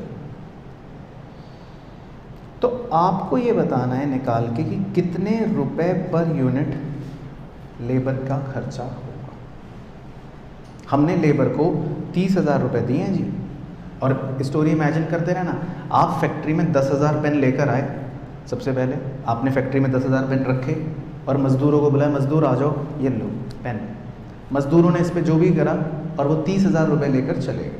आपने उनको कहा ये लो 30,000 रुपये, जाओ। तो पर यूनिट कितना खर्चा है लेबर का, वेरी गुड। कैसे निकाला आपने, 30,000 रुपये लेबर ने लिया और आपने कितने यूनिट्स खरीदे थे, 10,000 यूनिट्स, वेरी गुड। तो हम कह सकते हैं कि पर यूनिट आप कितने रुपए लेबर के लगा रहे हो, 3 रुपये। तो क्लियर हो गई, सिंपल मैथ्स। तो सबसे पहले आपके मटेरियल के खर्चा आया 4 रुपये का, और फिर लेबर का खर्चा आया 3 रुपये पर यूनिट का। यहाँ तक ओके हो गया। अब लेबर अपना काम करके चली गई। अब मान लेते हैं उसके बाद कुछ और खर्चे भी हुए, वेरिएबल ओवरहेड। उसके बाद मान लेते हैं भाई आपके कुछ और प्रोडक्शन के खर्चे हो गए। लेबर तो अपना काम करके चली गई, उसके बाद आपने कुछ और काम करा, कुछ और काम करा, उन सब कामों में 10,000 रुपये लग गए। तो अब कितने रुपए पर यूनिट खर्चा और आ गया, 1 रुपये, वेरी गुड। क्योंकि आपने 10,000 रुपये खर्च करे कितने यूनिट्स पर, 10,000 यूनिट्स पर। तो 1 रुपये पर यूनिट आपका कुछ और भी वेरिएबल का खर्चा आ गया। देखो आपको शुरू में लिखवाया था ना, जब कॉस्ट के बारे में बताया था कि कॉस्ट का मतलब क्या होता है, purchase price plus labour plus other cost, सारे खर्चे। यहाँ तक क्लियर चल रहा है मामला। प्लस और क्या खर्चा आया? Fixed overhead. अब भाई जैसे मैंने आपको एग्जांपल दिया प्रोजेक्टर वाला, इसी तरह इस प्रोडक्शन में कुछ फिक्स्ड खर्चे आए होंगे। मान लेते हैं कोई मशीन चलानी पड़ी होगी जो फिक्स खर्चा लेती है, या आपको कुछ भी खर्चा करना पड़ा होगा जो फिक्स्ड खर्चा लेती है। तो 70,000 रुपये आपके लग गए टोटल जो फिक्स्ड खर्चे के थे। तो अब आपको ये निकालना है कि कितने रुपए पर यूनिट फिक्स्ड खर्चा लग गया।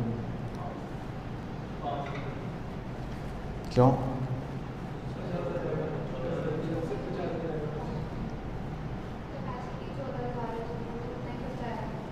कैपेसिटी है 14,000, लेकिन हमने कितने यूनिट्स?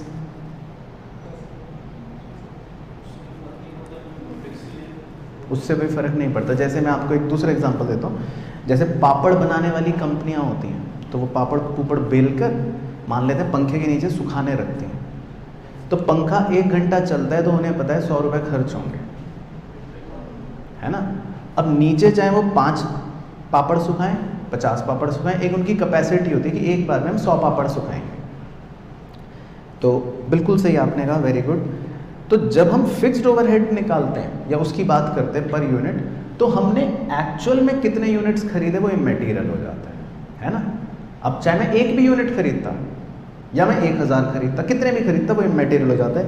फिक्स्ड ओवरहेड हमेशा हम ये कैलकुलेट करके सोचते हैं कि नॉर्मल कैपेसिटी क्या है, 14,000 यूनिट। तो यही बात मुझे सिखानी थी इस एग्जाम्पल के माध्यम से कि जब हम फिक्स्ड ओवरहेड की बात करते हैं ना, तब एक्चुअल मैटर नहीं करता, तब हमेशा नॉर्मल कैपेसिटी क्या है वो मैटर करती है। तो हम यही मानेंगे कि 1 यूनिट पर कितना खर्चा होता है, 5 रुपये। जैसे मैंने प्रोजेक्टर 1 घंटे के लिए चलाया और 100 बच्चों की कैपेसिटी, तो मैं यही मानूंगा कि 1 घंटे की क्लास में 1 बच्चे पर 1 रुपये खर्च हो रहा है प्रोजेक्टर का। अब चाहे क्लास में 1 बच्चा ही बैठा हो, चाहे 500 बच्चे बैठे हो, चाहे 5 बच्चे बैठे हो, हम कैपेसिटी के हिसाब से, नॉर्मल के हिसाब से ही कैलकुलेट करते हैं। तो क्लियर हो गया पॉइंट? बिल्कुल सही। तो हम यही मानेंगे कि भाई फिक्स्ड ओवरहेड का खर्चा तो 5 रुपये है पर यूनिट। अब चाहे आप कितना भी खरीदो, कम खरीदो, ज़्यादा खरीदो, लेकिन इसका रूल लिख लेते हैं कि भाई कभी कभी उल्टा हो जाए तो आप सतर्क रहो। तो यहाँ पे हम एक स्टार डाल के लिख लेते हैं कि भाई जब हम फिक्स्ड ओवरहेड की बात करते हैं तो हमें एक्चुअल और नॉर्मल दोनों में से कौन सा लेना है, विच एवर इज हायर।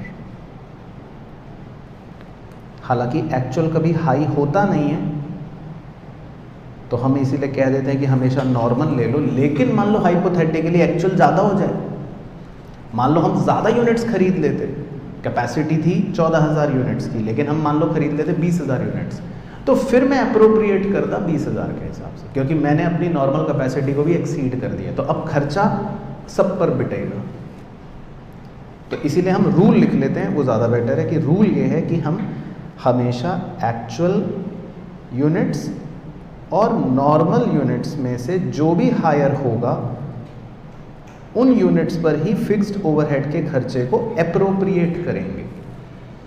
तो आमतौर पर जनरली वैसे एक्चुअल हमेशा कम या बराबर ही होता है, क्योंकि नॉर्मल कैपेसिटी सोच के ही निकाली जाती है। लेकिन मान लो फिर भी एक्सीड कर जाए, मान लो क्लास की कैपेसिटी थी 100 बच्चों की, लेकिन मैंने ज़बरदस्ती कर करके 200 बच्चे बैठा दिए, तो फिर जब मैं ये 100 रुपये के प्रोजेक्टर की कॉस्ट एप्रोप्रिएट करूँगा तो 200 बच्चों पर करूँगा, तब ये हो जाएगा।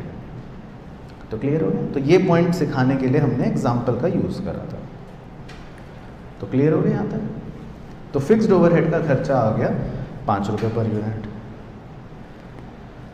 अब हमने डब्बे जो बनाए उनको स्टोर करा, और स्टोर करने पर 5,000 रुपये खर्च हो गए।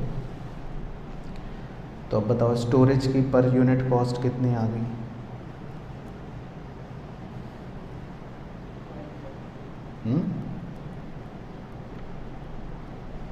अब स्टोरेज की पर यूनिट कॉस्ट कितनी आएगी? और एडमिनिस्ट्रेशन की एडमिनिस्ट्रेशन पर हमने कितने रुपए खर्च करे थे? 3000 रुपये। तो डब्बों को स्टोर करा हमने, और डब्बों को मतलब एडमिनिस्ट्रेशन मतलब जैसे बाहर ऑफिस में लोग बैठते हैं एडमिनिस्ट्रेशन संभालते हैं, तो एडमिनिस्ट्रेशन की कॉस्ट थी 3000 रुपये। तो कितना आ गया पर यूनिट? 0.5 और 0.3। Very good. तो इसका मतलब हम सीए इंटर में पढ़ तो रहे हैं चीज़ें, लेकिन हमें अभी बुद्धि का विकास होना अभी हमारा बाकी है। अब आपने ये सीए फाउंडेशन में भी पढ़ रखा है वैसे तो, कंसाइनमेंट चैप्टर्स के अंदर लॉजिक्स। कॉस्ट अकाउंटिंग तो आप सब्जेक्ट भी शायद पढ़ ही रहे होंगे कहीं ना कहीं, तो भी ये सब लॉजिक्स पता होने चाहिए। अब भाई डब्बे क्या कहेंगे, मेरे इन्वेंट्री क्या बोलेगी? भाई मेरी क्या गलती? इन्वेंट्री की लागत होती है सिर्फ उसके बनने तक। अब ये बोतल बन गई तो इसकी लागत है बनने तक। अब मैं इस बोतल को कह रहा हूँ बोतल मैं तुम्हें ना स्टोर करके आऊँगा और वहाँ पर 1 महीने का मेरा ना भाड़ा लग जाएगा 500 रुपये का, तो बोतल कहेगी मेरी क्या गलती? या मान लो बाहर ऑफिस में मैडम बैठी हैं, हम उनको एडमिनिस्ट्रेशन के लिए बैठाते हैं, उनको सैलरी दे रहे हैं, क्या उस सैलरी का खर्चा भी इस बोतल पर अप्रोप्रिएट हो? क्या ये बोतल की लागत है? बोतल कहेगी मेरी क्या गलती? तो बोतल या इन्वेंट्री को बनाने में जो खर्चा होता है ना, वही तो कॉस्ट होती है। Storage cost, administration cost, office expenses, ये सब कोई इन्वेंट्री की लागत नहीं है। इनडायरेक्ट एक्सपेंस तो इससे रिलेट करें ना, या तो पापड़ है ये और पापड़ को सुखाने के लिए पंखा चल रहा है, तो पंखे की बिजली की कॉस्ट इस पे अप्रोप्रिएट हो जाए कि भाई इनडायरेक्ट खर्चा है। लेकिन हम स्टोर करते हैं वो प्रोडक्ट को बनाने का खर्चा नहीं, या ऑफिस के खर्चे हैं, एडमिनिस्ट्रेशन के खर्चे हैं, तो बिजनेस एक्सपेंस है, वो तो दूसरे हेड में जाएंगे। डब्बा बनने का थोड़ी ना खर्चा है, प्रोडक्शन वाले होने चाहिए। हाँ, तो इसीलिए दोनों पॉइंट्स कवर करने के लिए जानबूझ के यहाँ पे दिए थे कि ये पागल बनाने के लिए होते हैं, तो इनको हम काट देते हैं। नीचे आप भी ऐसी ब्लॉक बना के काट दें। तो ये लॉजिक भी याद रखना है। तो डब्बा बनाने की आपकी कॉस्ट क्या निकलेगी पर यूनिट? ये जो आंसर होगा ना, this is your cost per unit. तो 4 रुपये मटेरियल में लग गए, 3 रुपये मजदूर में लग गए, 1 रुपये वेरिएबल में लग गया, 5 रुपये फिक्स्ड में लग गए, तो कितने रुपए आ गया पर यूनिट? 13 रुपये पर यूनिट। तो ये हमारी कॉस्ट आ गई। तो अब आप अपनी वैल्यू ऑफ इन्वेंट्री निकाल सकते हो। तो वैल्यू ऑफ इन्वेंट्री अब कितनी आ जाएगी? कितने यूनिट्स हैं इन्वेंट्री में? उसने कहा था find value of inventory 1000 units of pen.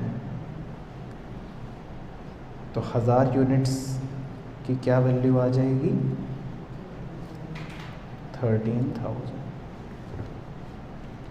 तो ये बेसिकली आपके इन्वेंट्री की सही वैल्यू आएगी 13,000। तो मतलब समझ आया आपको पॉइंट? तो ये एक अच्छा एग्जाम्पल था, इसमें 1-2 बातें कॉन्सेप्चुअल कवर करने के लिए। चलो एक एग्जाम्पल और करेंगे कॉन्सेप्चुअल हम, example 5।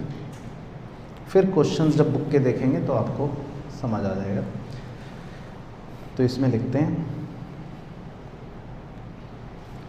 Purchased inputs is equal to 1000 units. Normal loss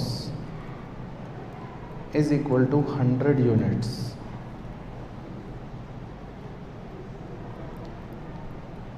labour cost is equal to ₹7,000।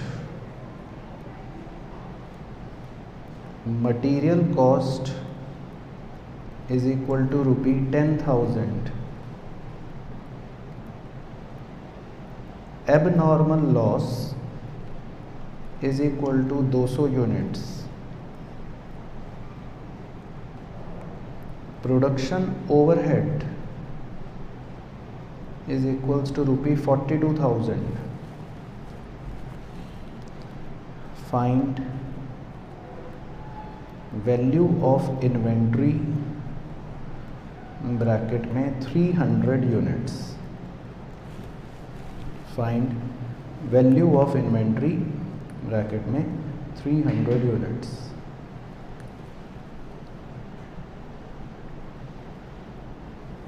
ठीक है, तो ये भी इम्पॉर्टेंट है, मतलब कहीं आप दिमाग लगा के सोचो कि हम कर लेंगे तो वो मतलब मैं इसमें एक दो बातें सिखाऊंगा हालांकि। तो सॉल्यूशन, चलो तो पहले मैं कॉन्सेप्चुअल दो बातें करूंगा। नॉर्मल लॉस का क्या मतलब, होगा ही होगा, हाँ बिल्कुल सही। मतलब सिंपल भाषा में कह सकते हैं नॉर्मल लॉस का मतलब होता है हमें पता है कि ये तो होगा, मतलब हम बच भी नहीं सकते, इसलिए इसको बोलते थे अनअवॉइडेबल लॉस, है ना नॉर्मल लॉस। और एबनॉर्मल लॉस का मतलब, एबनॉर्मल लॉस जो हमें पता नहीं है पहले से, हम प्रिपेयर भी नहीं हो सकते, हो गया अचानक से, है ना। पहले इतनी बात क्लियर हो गई। चलो तो इन बातों को भी थोड़ी देर में यूज़ करते हैं। तो सॉल्यूशन में आप लिखो पहले, इनपुट्स परचेज्ड हमें दे रखे हैं 1000 यूनिट्स। तो मान लो हमने मुंबई के किसी आदमी से कहा कि भैया 1000 यूनिट्स भेज दो, हमने परचेज करे 1000 यूनिट्स, और हमें पता है मुंबई से दिल्ली आते आते रास्ते में 100 यूनिट्स तो खोने ही खोने हैं। नॉर्मल लॉस माइनस कर दो 100 यूनिट्स। तो हमें ये पता होता है कि 100 तो रास्ते में खोएंगे, या मतलब 100 तो लॉस होंगे, वी नो इट।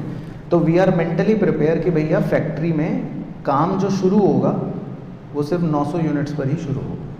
तो इनको हम ऐसे ही बोल देते हैं ए, 900 यूनिट्स को बोल देते हैं ए।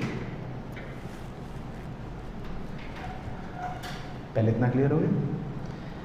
अब लेकिन दुर्भाग्यपूर्ण किसी भी दुर्घटना की वजह से लेट से आग लग गई। अब आपको पता है ना एबनॉर्मल लॉस तो कौन सा होता है, जो आपको नहीं पता, जो कुछ भी हो सकता है, आग लग गई, चोरी हो गई, डकैती हो गई, कुछ भी हो गया, तो 200 यूनिट्स एबनॉर्मल खो गए, मान लेते हैं आग ही लग गई। तो अब हमारे पास कितने यूनिट्स बचेंगे, 700। तो टेक्निकली जो काम होगा या जो भी मतलब प्रोसेस आगे बढ़ेगा वो कितने यूनिट्स पर बढ़ेगा, 700 यूनिट पर। तो इनको हम बोल देते हैं बी। तो पहले आपको यूनिट्स की कहानी बिल्कुल ओके हो गई। चलो अब हम एक लाइन छोड़ के मतलब मुद्दे की बातें लिखते हैं। सबसे पहले लिखते हैं मटेरियल, रुपी डैश पर यूनिट। 2 लाइन छोड़ के लिखते हैं लेबर, रुपी डैश पर यूनिट। 2 लाइन छोड़ के लिखते हैं प्रोडक्शन ओवरहेड, रुपी डैश पर यूनिट।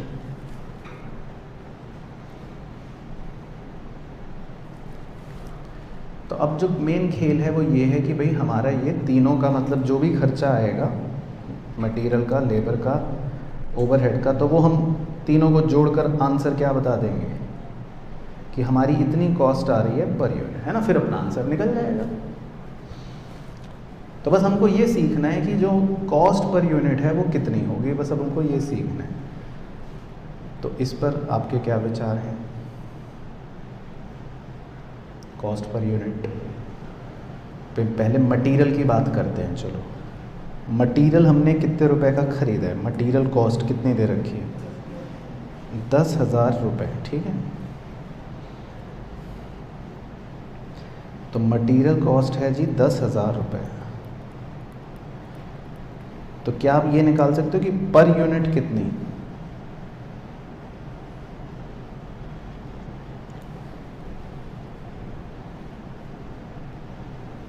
बताओ, सीए फाउंडेशन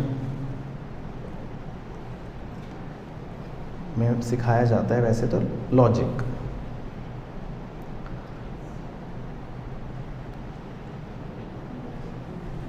बताओ 10 रुपये हो गई, यानी कि आपके अनुसार मटेरियल 10,000 रुपये का ख़रीदा है और हमने 1000 यूनिट्स ख़रीदे तो 10 रुपये पर यूनिट हो गई, है ना। तो ये वो सबसे बड़ी कॉन्सेप्चुअल गलती है जो अगर आप कर रहे हो तो आप सीए नहीं बन सकते, क्योंकि ये गलती ऐसी है जो फिर आप कॉस्ट अकाउंटिंग में भी करोगे और सीए फाइनल में भी ये सब्जेक्ट्स आएंगे तो वहाँ पे भी ये कॉन्सेप्ट आपका बेड़ा गर्क करेगा।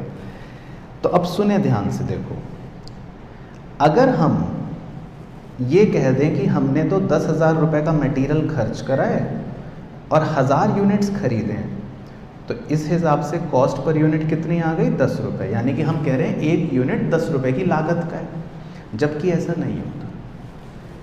जो भी नॉर्मल लॉस हमें पता होता है ना, हम पहले से प्रिपेयर्ड होते हैं कि यार 100 यूनिट्स तो हमारे खोने वाले हैं, है ना, हम पहले से प्रिपेयर्ड होते हैं।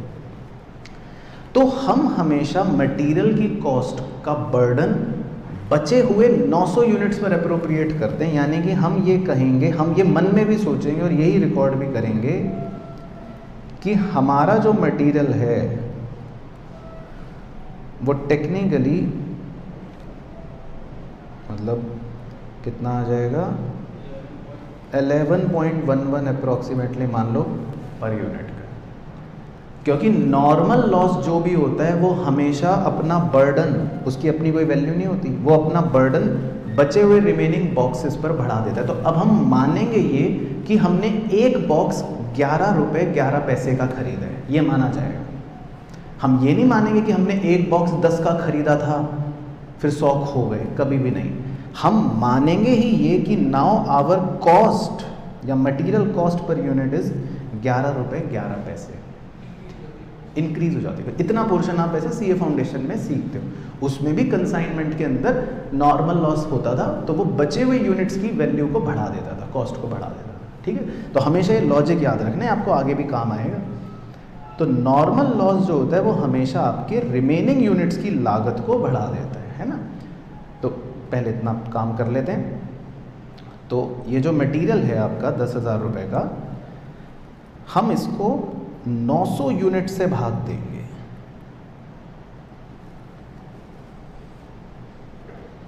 तो इसको आप 900 यूनिट से भाग देना, ठीक है ना। तो फिर आपको पता लगेगी कि भाई कॉस्ट मटेरियल की कितनी है पर यूनिट, 11 रुपये 11 पैसे, ठीक है। तो क्लियर हो गया। अब मटेरियल आ गया फैक्ट्री में, सामान आ गया। अब लेबर का खर्चा हुआ। लेबर का खर्चा कितना हुआ? लेबर कॉस्ट 7,000 रुपये।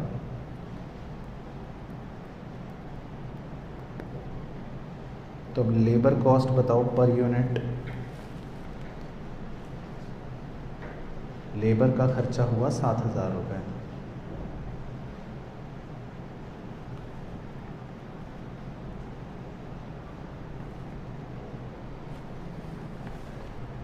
बताओ जी,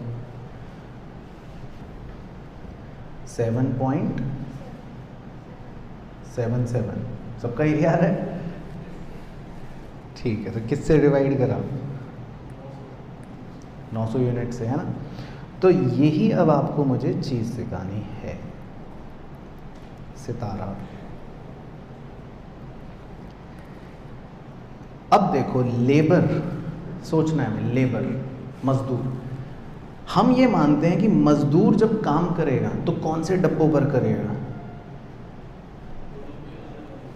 हाँ, तो मैं आपको ऐसे स्टोरी बना देता हूँ। देखो, जैसे हमने 1000 यूनिट्स खरीदे थे, ठीक है, मुंबई से ऑर्डर दिया था सामान, याद है। अब हमें पता है कि रास्ते में 100 डब्बे तो या 100 चीज़ तो हमारी 100 यूनिट्स तो खो ही जाएंगे। वी आर मेंटली प्रिपेयर्ड, हमें पता है ये तो नॉर्मल लॉस होना ही है। अब जब हमारी फैक्ट्री में सामान पहुंचा तो सिर्फ कितने यूनिट्स पहुंचा? 900 यूनिट्स, है ना। यहाँ तक तो हमने अपने मटेरियल के खर्चे को लगा दिया। अब इसके बाद हमेशा ये माना जाएगा कि आग लग गई या जो भी हो गया और हमारे 200 यूनिट्स क्या हो गए, खो गए, एबनॉर्मल लॉस्ट हो गए। तो अब जो कितने यूनिट्स बचे हैं हमारे पास, 700। तो जब भी लेबर कुछ काम करेगी, लेबर कोई भी अब काम करेगी या प्रोडक्शन पे अब आगे कोई भी काम होगा, तो वो किन डब्बों पर काम होगा, इन डब्बों पर। सिर्फ मटेरियल एक ऐसा खर्चा होता है जो आपको शुरू में अपनी फैक्ट्री तक पहुंचाने तक लगता है। तो मटेरियल की कॉस्ट के टाइम पर तो हमने कितने यूनिट्स मान लिए थे, अपने पास है 900 यूनिट्स, क्योंकि मटेरियल सबसे शुरू में खरीदा जाता है। लेकिन लेबर या प्रोडक्शन ओवरहेड्स हमेशा आपके अवेलेबल यूनिट्स पर ही लगेगी। जो डब्बे जल गए वो तो जल गए, उन पे लेबर थोड़ी ना कोई काम करेगी। अब लेबर तो किन डब्बों पर काम करेगी, जो डब्बे बच गए। प्रोडक्शन ओवरहेड किन डब्बों पर होगा, जो डब्बे बच गए।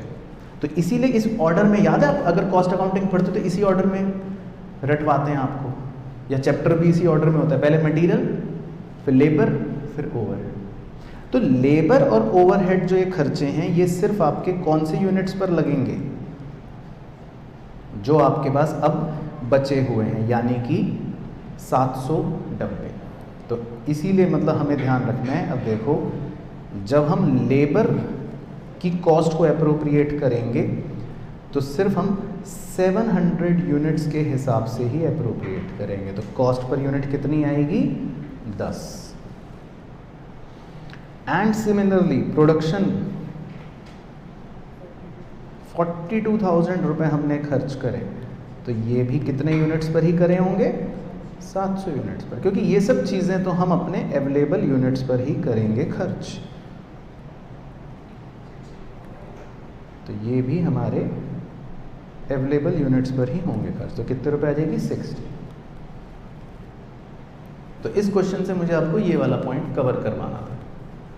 तो अब कितने रुपए हो गई कॉस्ट पर यूनिट, 81.11। तो अब हम निकाल सकते हैं नाउ वैल्यू ऑफ इन्वेंट्री। तो 81.11 इंटू कितने डब्बे थे, इन्वेंट्री में 300। तो ये आप कैलसी पर निकाल के बताओ कि कितना है, 24,333। ठीक है, 24,333। तो ये हमारा आंसर आ गया। तो आंसर आना बड़ी बात नहीं है, उससे पहले का स्टेप आना। तो क्लियर हो गया। चलो, तो AS2 में तो मतलब हमें कॉन्सेप्चुअल यही लिखना था। तो अब हम बुक में चलेंगे, अब हमें इसके क्वेश्चंस डिस्कस करने। तो हमने कितने AS कवर कर लिए, 3, AS1, AS2 और AS3 जो है वो हम सीधा भी क्वेश्चन में देखेंगे। AS3 जो है वो कौन सा होता है, कैश फ्लो स्टेटमेंट। तो AS3 जो है वो आपने ऑलरेडी कवर कर रखा है, कहाँ पर, कैश फ्लो स्टेटमेंट में, वो वाले चैप्टर में, फाइनेंशियल स्टेटमेंट्स में, है ना। तो उसके हम अभी क्वेश्चंस देखेंगे तो आप समझ जाओगे। सबसे पहले AS1 का ये इलस्ट्रेशन 1 देखते हैं बस, ठीक है, बस लिखना कुछ मत, आप देखते रहना। In the books of Messrs Prashant limited, closing inventory as on 31st March amounts to 1,63,000 on FIFO method. The company decided to change from FIFO method to weighted average method for ascertaining cost of inventory for the year 2001-2। अब company ने सोचा कि हम FIFO से change करके weighted average method ले लेते हैं। On the basis of weighted average method, the closing inventory on 31 March 2002 amounts to 147। तो अब इसकी कॉस्ट बदल गई, पहले कॉस्ट थी 163 FIFO के हिसाब से, लेकिन अब कॉस्ट कितनी हो गई, 147, मेथड बदलने की वजह से। Realisable value of inventory as on 31 March is 195। Realisable value है NRV 195। डिस्कस कह रहा है, डिस्कस करो disclosure requirement of change in accounting policy as per AS1। तो इसी तरह का क्वेश्चन आता है। अब देखो, जब भी वो कहता है डिस्क्लोजर रिक्वायरमेंट डिस्कस करो, तो आपको वो अंग्रेजी चेपनी है आंसर में जो मैंने आपको कहा था कि भाई ये रट लेना, वो 3 एरो लिखवाए थे ना, याद आया कि भाई ये डिस्क्लोज करना पड़ेगा मटेरियल इफेक्ट, जितना भी चेंज हुआ है वो डिस्क्लोज करना पड़ेगा टू द एक्सटेंट असर्टेनेबल, और अगर वो असर्टेनेबल नहीं है तो हमें फैक्ट को डिस्क्लोज करना पड़ेगा। तो इतनी अंग्रेजी जो आपको कहा था याद रखनी है पहले बोली थी। अब आप इस केस में देखोगे क्या होगा कि भाई Prashant limited should disclose the change in valuation method, क्योंकि इसका इफेक्ट इस बार फाइनेंशियल स्टेटमेंट पे पड़ रहा है। द कंपनी में disclose the change in accounting policy in the following manner. तो अब देखो बस ये रीड कर लो कि भाई the company values it's inventory at lower of cost और एनआरवी, ये तो रूल हो गया। Since NRV of all the items of inventory in current year was greater, देखो एनआरवी तो क्या है, ज़्यादा है, तो हम एनआरवी पे तो वैल्यू वैसे भी नहीं करेंगे, हम तो वैल्यू किस पर करेंगे, कॉस्ट पर करेंगे। The company valued it's inventory at cost, क्योंकि एनआरवी तो ज़्यादा है।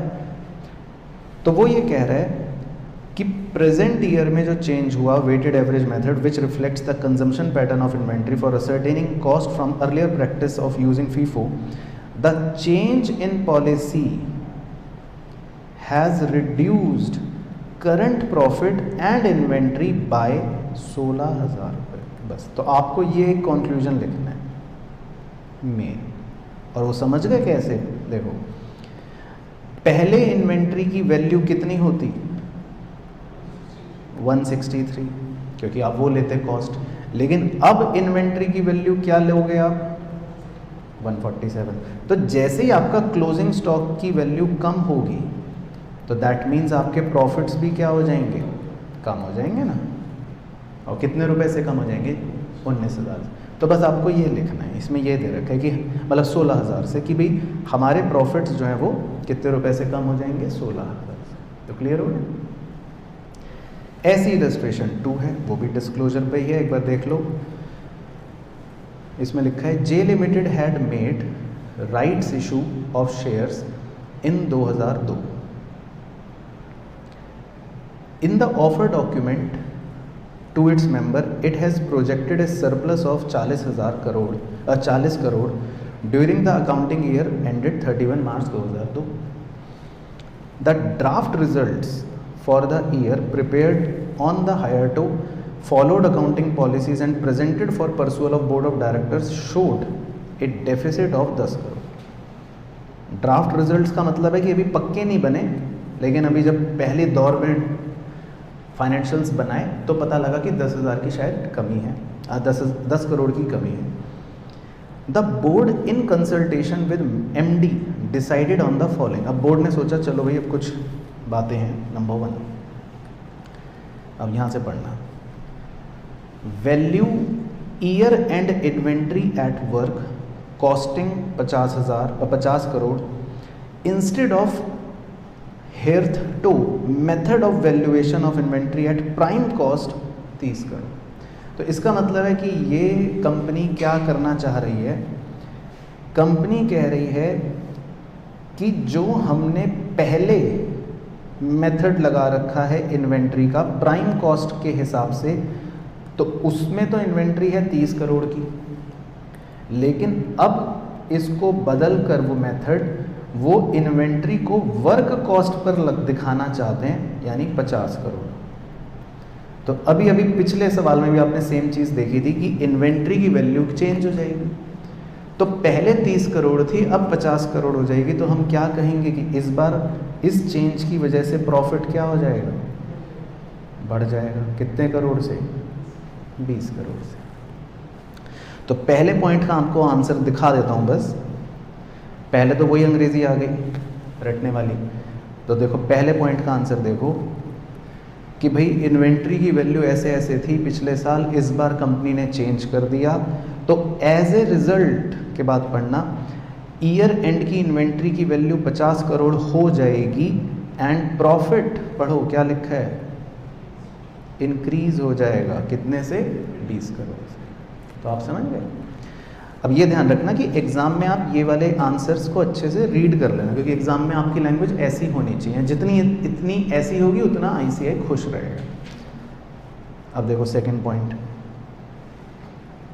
सेकंड में लिखा है not to provide after sales expenses during the warranty period till the last year provision at 2% of the sales used to be made under the concept of matching of cost against revenue and actual expenses used to be charged against the provision. The board now decided to account for expenses as and when actually incurred. तो अब देखो इस पूरी story का मतलब, बड़े ध्यान से सुनना। कंपनी पहले क्या करती थी, कंपनी पहले ही करती थी कि भाई मान लो 600 करोड़ की सेल करी, तो कंपनी की पहले पॉलिसी ये होती थी कि वो ये सोचती थी कि भाई अगर हम 600 करोड़ की सेल कर रहे हैं तो सेल करने के बाद कुछ ग्राहक होते हैं ना, कह देंगे भाई ये नहीं चल रहा, वो नहीं चल रहा, वारंटी मांगने आ जाएंगे। तो कंपनी हमेशा मानती थी कि भाई जितने रुपए की भी हम सेल करेंगे उसका 2% हम पहले से प्रिपेयर रहें कि भैया कोई ना कोई वारंटी मांगने आ जाएगा, तो वो एक प्रोविज़न क्रिएट कर देते थे। तो 2% मतलब कितना हो गया, एक तरह से 12 रुपये। तो कंपनी पहले ये करती थी कि भाई जो भी सेल होती थी उस सेल पर कितना प्रोविज़न बना देती थी, 2% का, यानी कि अपने पीएनएल में चार्ज कर देती होगी। लेकिन अब इन्होंने क्या चेंज करा, देखो आगे भी लिखा है ऊपर भी लिखा है कि now board decided to account for expenses as and when actually incurred.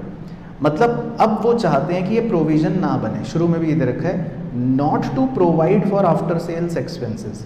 मतलब अब वो क्या चाहते हैं, अब कि प्रोविजन मत बनाओ भाई, इसको पीएनएल में चार्ज मत करो, प्रोविजन नहीं बनाना, अब वो ये चाहते हैं। तो उन्होंने अपनी पॉलिसी बदल दी, पहले प्रोविजन बनाया करते थे 2%, अब कह रहे हैं हम नहीं बनाएंगे। तो अब बताओ इस चेंज की वजह से इनके प्रॉफिट्स पर क्या प्रभाव पड़ेगा? प्रॉफिट बढ़ जाएगा, क्योंकि अब पीएनएल में चार्ज नहीं करना, तो इनका प्रॉफिट 12 करोड़ से बढ़ जाएगा। समझ आया ना पॉइंट? तो अब देखो सेकंड का आंसर, सेकंड का आंसर यही है कि भाई due to this change the profit for the year is increased by 12 crore. तो पहले ये प्रोविजन बनाते थे, लेकिन अब इन्होंने डिसाइड कर लिया हमें प्रोविजन नहीं बनाना, तो इनके प्रॉफिट्स इस साल के बढ़ जाएंगे। इसी तरह थर्ड भी देख लो, provide for permanent fall in the value of investment. अब ये चाह रहे हैं कि हमारे इन्वेस्टमेंट की वैल्यू में परमानेंट गिरावट आ गई है, which fall had taken place over the past 5 years, the provision being 10 crore. और ये जो गिरावट आई है ये पिछले मतलब 5 वर्षों की आई है, जिसके लिए अब ये प्रोविज़न 10 करोड़ का बनाने के लिए तैयार है। तो अब अगर ये नया प्रोविज़न बनाने के लिए तैयार हैं तो इससे प्रॉफिट्स क्या हो जाएंगे, इस साल के कम हो जाएंगे। तो ये बात हम थर्ड में डिस्क्लोज कर देंगे कि भाई जो भी आप प्रोविज़न बनाओगे वो प्रॉफिट को क्या कर देगा, रिड्यूस कर देगा। कितने रुपए से, 10 करोड़ रुपए से। तो क्लियर हो गया पॉइंट? तो बेसिकली AS1 में आपको बस इस तरह के ही क्वेश्चंस मिलते हैं कहानी के, कि आप चेंज कर दोगे, ठीक है ना। तो एक छोटा सा क्वेश्चन आप इसका अपने आप होमवर्क में देख लेना, इलस्ट्रेशन 3 है, ठीक है ना। ये भी कहानी इसी तरह की है कि कंपनी ने चेंज कर दिया, तो इसका आप आंसर रीड करोगे तो आपको समझ आ जाएगा, ठीक है ना। अब AS2 के क्वेश्चंस कर लेते हैं, वो थोड़े से इंपॉर्टेंट हैं। तो अब AS2 के जो हैं वो एक बार और डिस्कस करता हूँ आपके साथ। देखो इसमें है इलस्ट्रेशन 1। तो इलस्ट्रेशन 1 जो है वो तो आपका है बेसिकली कि आपको 3 प्रोडक्ट्स हैं कंपनी के, आइटम ABC, और इसकी इन्वेंट्री की वैल्यू निकालनी है। और ये नॉन इंटरचेंजेबल इन्वेंट्री है, मतलब हर आइटम अलग है। तो बताओ कैसे निकालोगे, क्या है नियम? Which ever is lower. तो तीनों को जोड़कर फिर टोटल को कंपेयर करोगे अलग अलग, इंडिविजुअल। तो ए आइटम में 28, बी आइटम में तो 32 और सी आइटम में 16। तो तीनों को जोड़ लो, कितना आएगा? तो तीनों को जोड़कर आएगा 76। ठीक है, तो ये तो चलो एक ओरली हो गया। उसके बाद इलस्ट्रेशन 2 देखते हैं। इलस्ट्रेशन 2 में देखो क्या लिखा है। X company limited purchased at the cost, x limited ने खरीदा कॉस्ट पर, क्या खरीदा? ऑफ 40 लाख रुपी इन अक्टूबर 2001। ठीक है, till March 75% of the stock were sold, 75% आपने बेच दिया। तो कॉस्ट थी 40 लाख, उसमें से 75% बेच दिया, तो जो 25% बच गया उसकी कॉस्ट कितनी है? 10 लाख। Very good. फिर लिखा है the company wants to disclose closing stock at 10 lakh, the expected sale value is 11 lakh. Expected sale value 11 lakh का मतलब है ये क्या है फिलहाल? Expected selling price. And a commission at 10% on sale is payable to agent. ये क्या है? Expected selling cost. तो आप NRV निकालना, कितनी आएगी? 11 लाख माइनस 10%, 9,90,000। तो कॉस्ट है 10 लाख, NRV है 990। तो अब आप क्या करोगे? Which ever is lower. तो यही दे रखे देखो आंसर में, the stock should be valued at 99। तो क्लियर हो गया? तो ये भी मतलब आप ऐसे ही देख लो, इसमें भी कुछ नहीं करना। इलस्ट्रेशन 3, इसके लिए कैलकुलेटर तैयार रखो जल्दी से। इसमें देखो क्या दे रखा है। In a production process normal waste is 5%। ठीक है, तो ये क्वेश्चन इंपॉर्टेंट है। इसका मतलब आपको पहले से पता है कि 5% तो मेरा नॉर्मल वेस्ट है। इनपुट 5000 MT ऑफ इनपुट्स, मतलब मटेरियल 5000 यूनिट्स हैं मटेरियल के, work put in the process.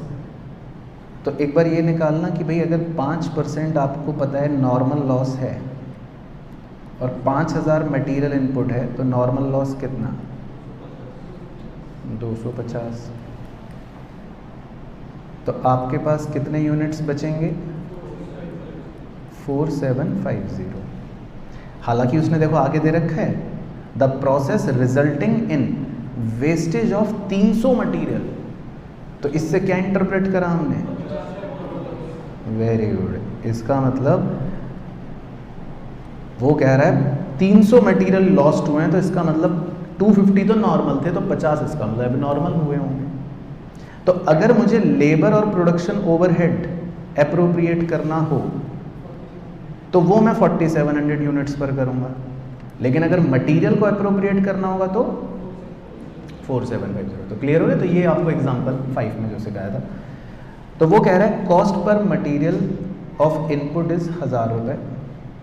ठीक है, the entire quantity of waste is on the stock at the year end, state with reference of accounting standard how will you value the inventory in this case. तो आपको inventory की value निकालनी है, और वो ये कह रहा है कि भाई जो हमारे पास कॉस्ट है पर MT ऑफ इनपुट वो है 1000 रुपये। तो निकाल सकते हो जी। तो मतलब हमारा सारा सामान इसमें अनसोल्ड रहा है, तो आपको 4700 यूनिट्स की वैल्यू निकालनी है। ये है क्वेश्चन। तो देखो चलो मेरे साथ वैसे डिस्कस करते हैं। आप बस ये बताओ मुझे कि मटेरियल की क्या कॉस्ट लोगे पर यूनिट वाली? आपने मटेरियल पर कितने रुपए खर्च करें ये बताओ। अच्छा, पर यूनिट वाली बता रहे ना। चलो, तो मटेरियल पर कितने रुपए खर्च करें ये बताओ। हाँ, 1000। वो तो पर MT है, 1000 पर MT। आपने 5000 MT खरीदा है, मतलब 50 लाख रुपए खर्च करे हैं मटेरियल पे आपने, है ना। इसका मतलब आपने 50 लाख का माल खरीदा है, और ये 50 लाख रुपए का माल आप कितने यूनिट्स पर अप्रोप्रिएट करोगे अब? हाँ, बस ये चीज़ इंपॉर्टेंट है कि ये मटेरियल 50 लाख रुपए का जो खर्चा है, ये आप कितने यूनिट्स पर अप्रोप्रिएट करोगे? 4750 पर करोगे, 4700 पे नहीं करोगे। वो कर दिया तो फिर मेरा एग्जाम्पल 5 बेकार हो गया। 4750 यूनिट्स पर करोगे। अच्छा, अगर लेबर भी होती तो किस पर करते? 4700 पे, है ना। तो मटेरियल का खर्चा सिर्फ 4750 यूनिट्स पर अप्रोप्रिएट होगा। तो कितने रुपए आ गया पर यूनिट? 1052.63। चलो, लेबर इसमें है नहीं और कुछ इसमें है नहीं, तो अब आप 4700 यूनिट्स की निकाल सकते हो, क्या होगी वैल्यू?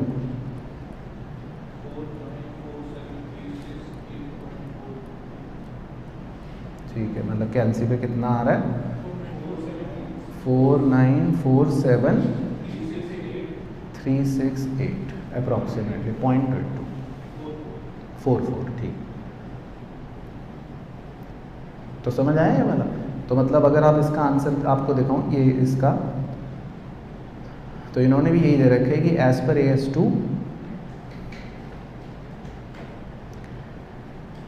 ये नॉर्मल वेस्ट हुआ 250, एबनॉर्मल वेस्ट हुआ 50, और कॉस्ट ऑफ इन्वेंट्री को निकालने के लिए इन्होंने पहले वही निकाला 1052 कॉस्ट पर यूनिट, और फिर वैल्यू ऑफ इन्वेंट्री 4700 इंटू 1052, तो यही आ रहा है 49,47,368। तो क्लियर हो गया? आप 2 डेसिमल तक भी ले सकते हो।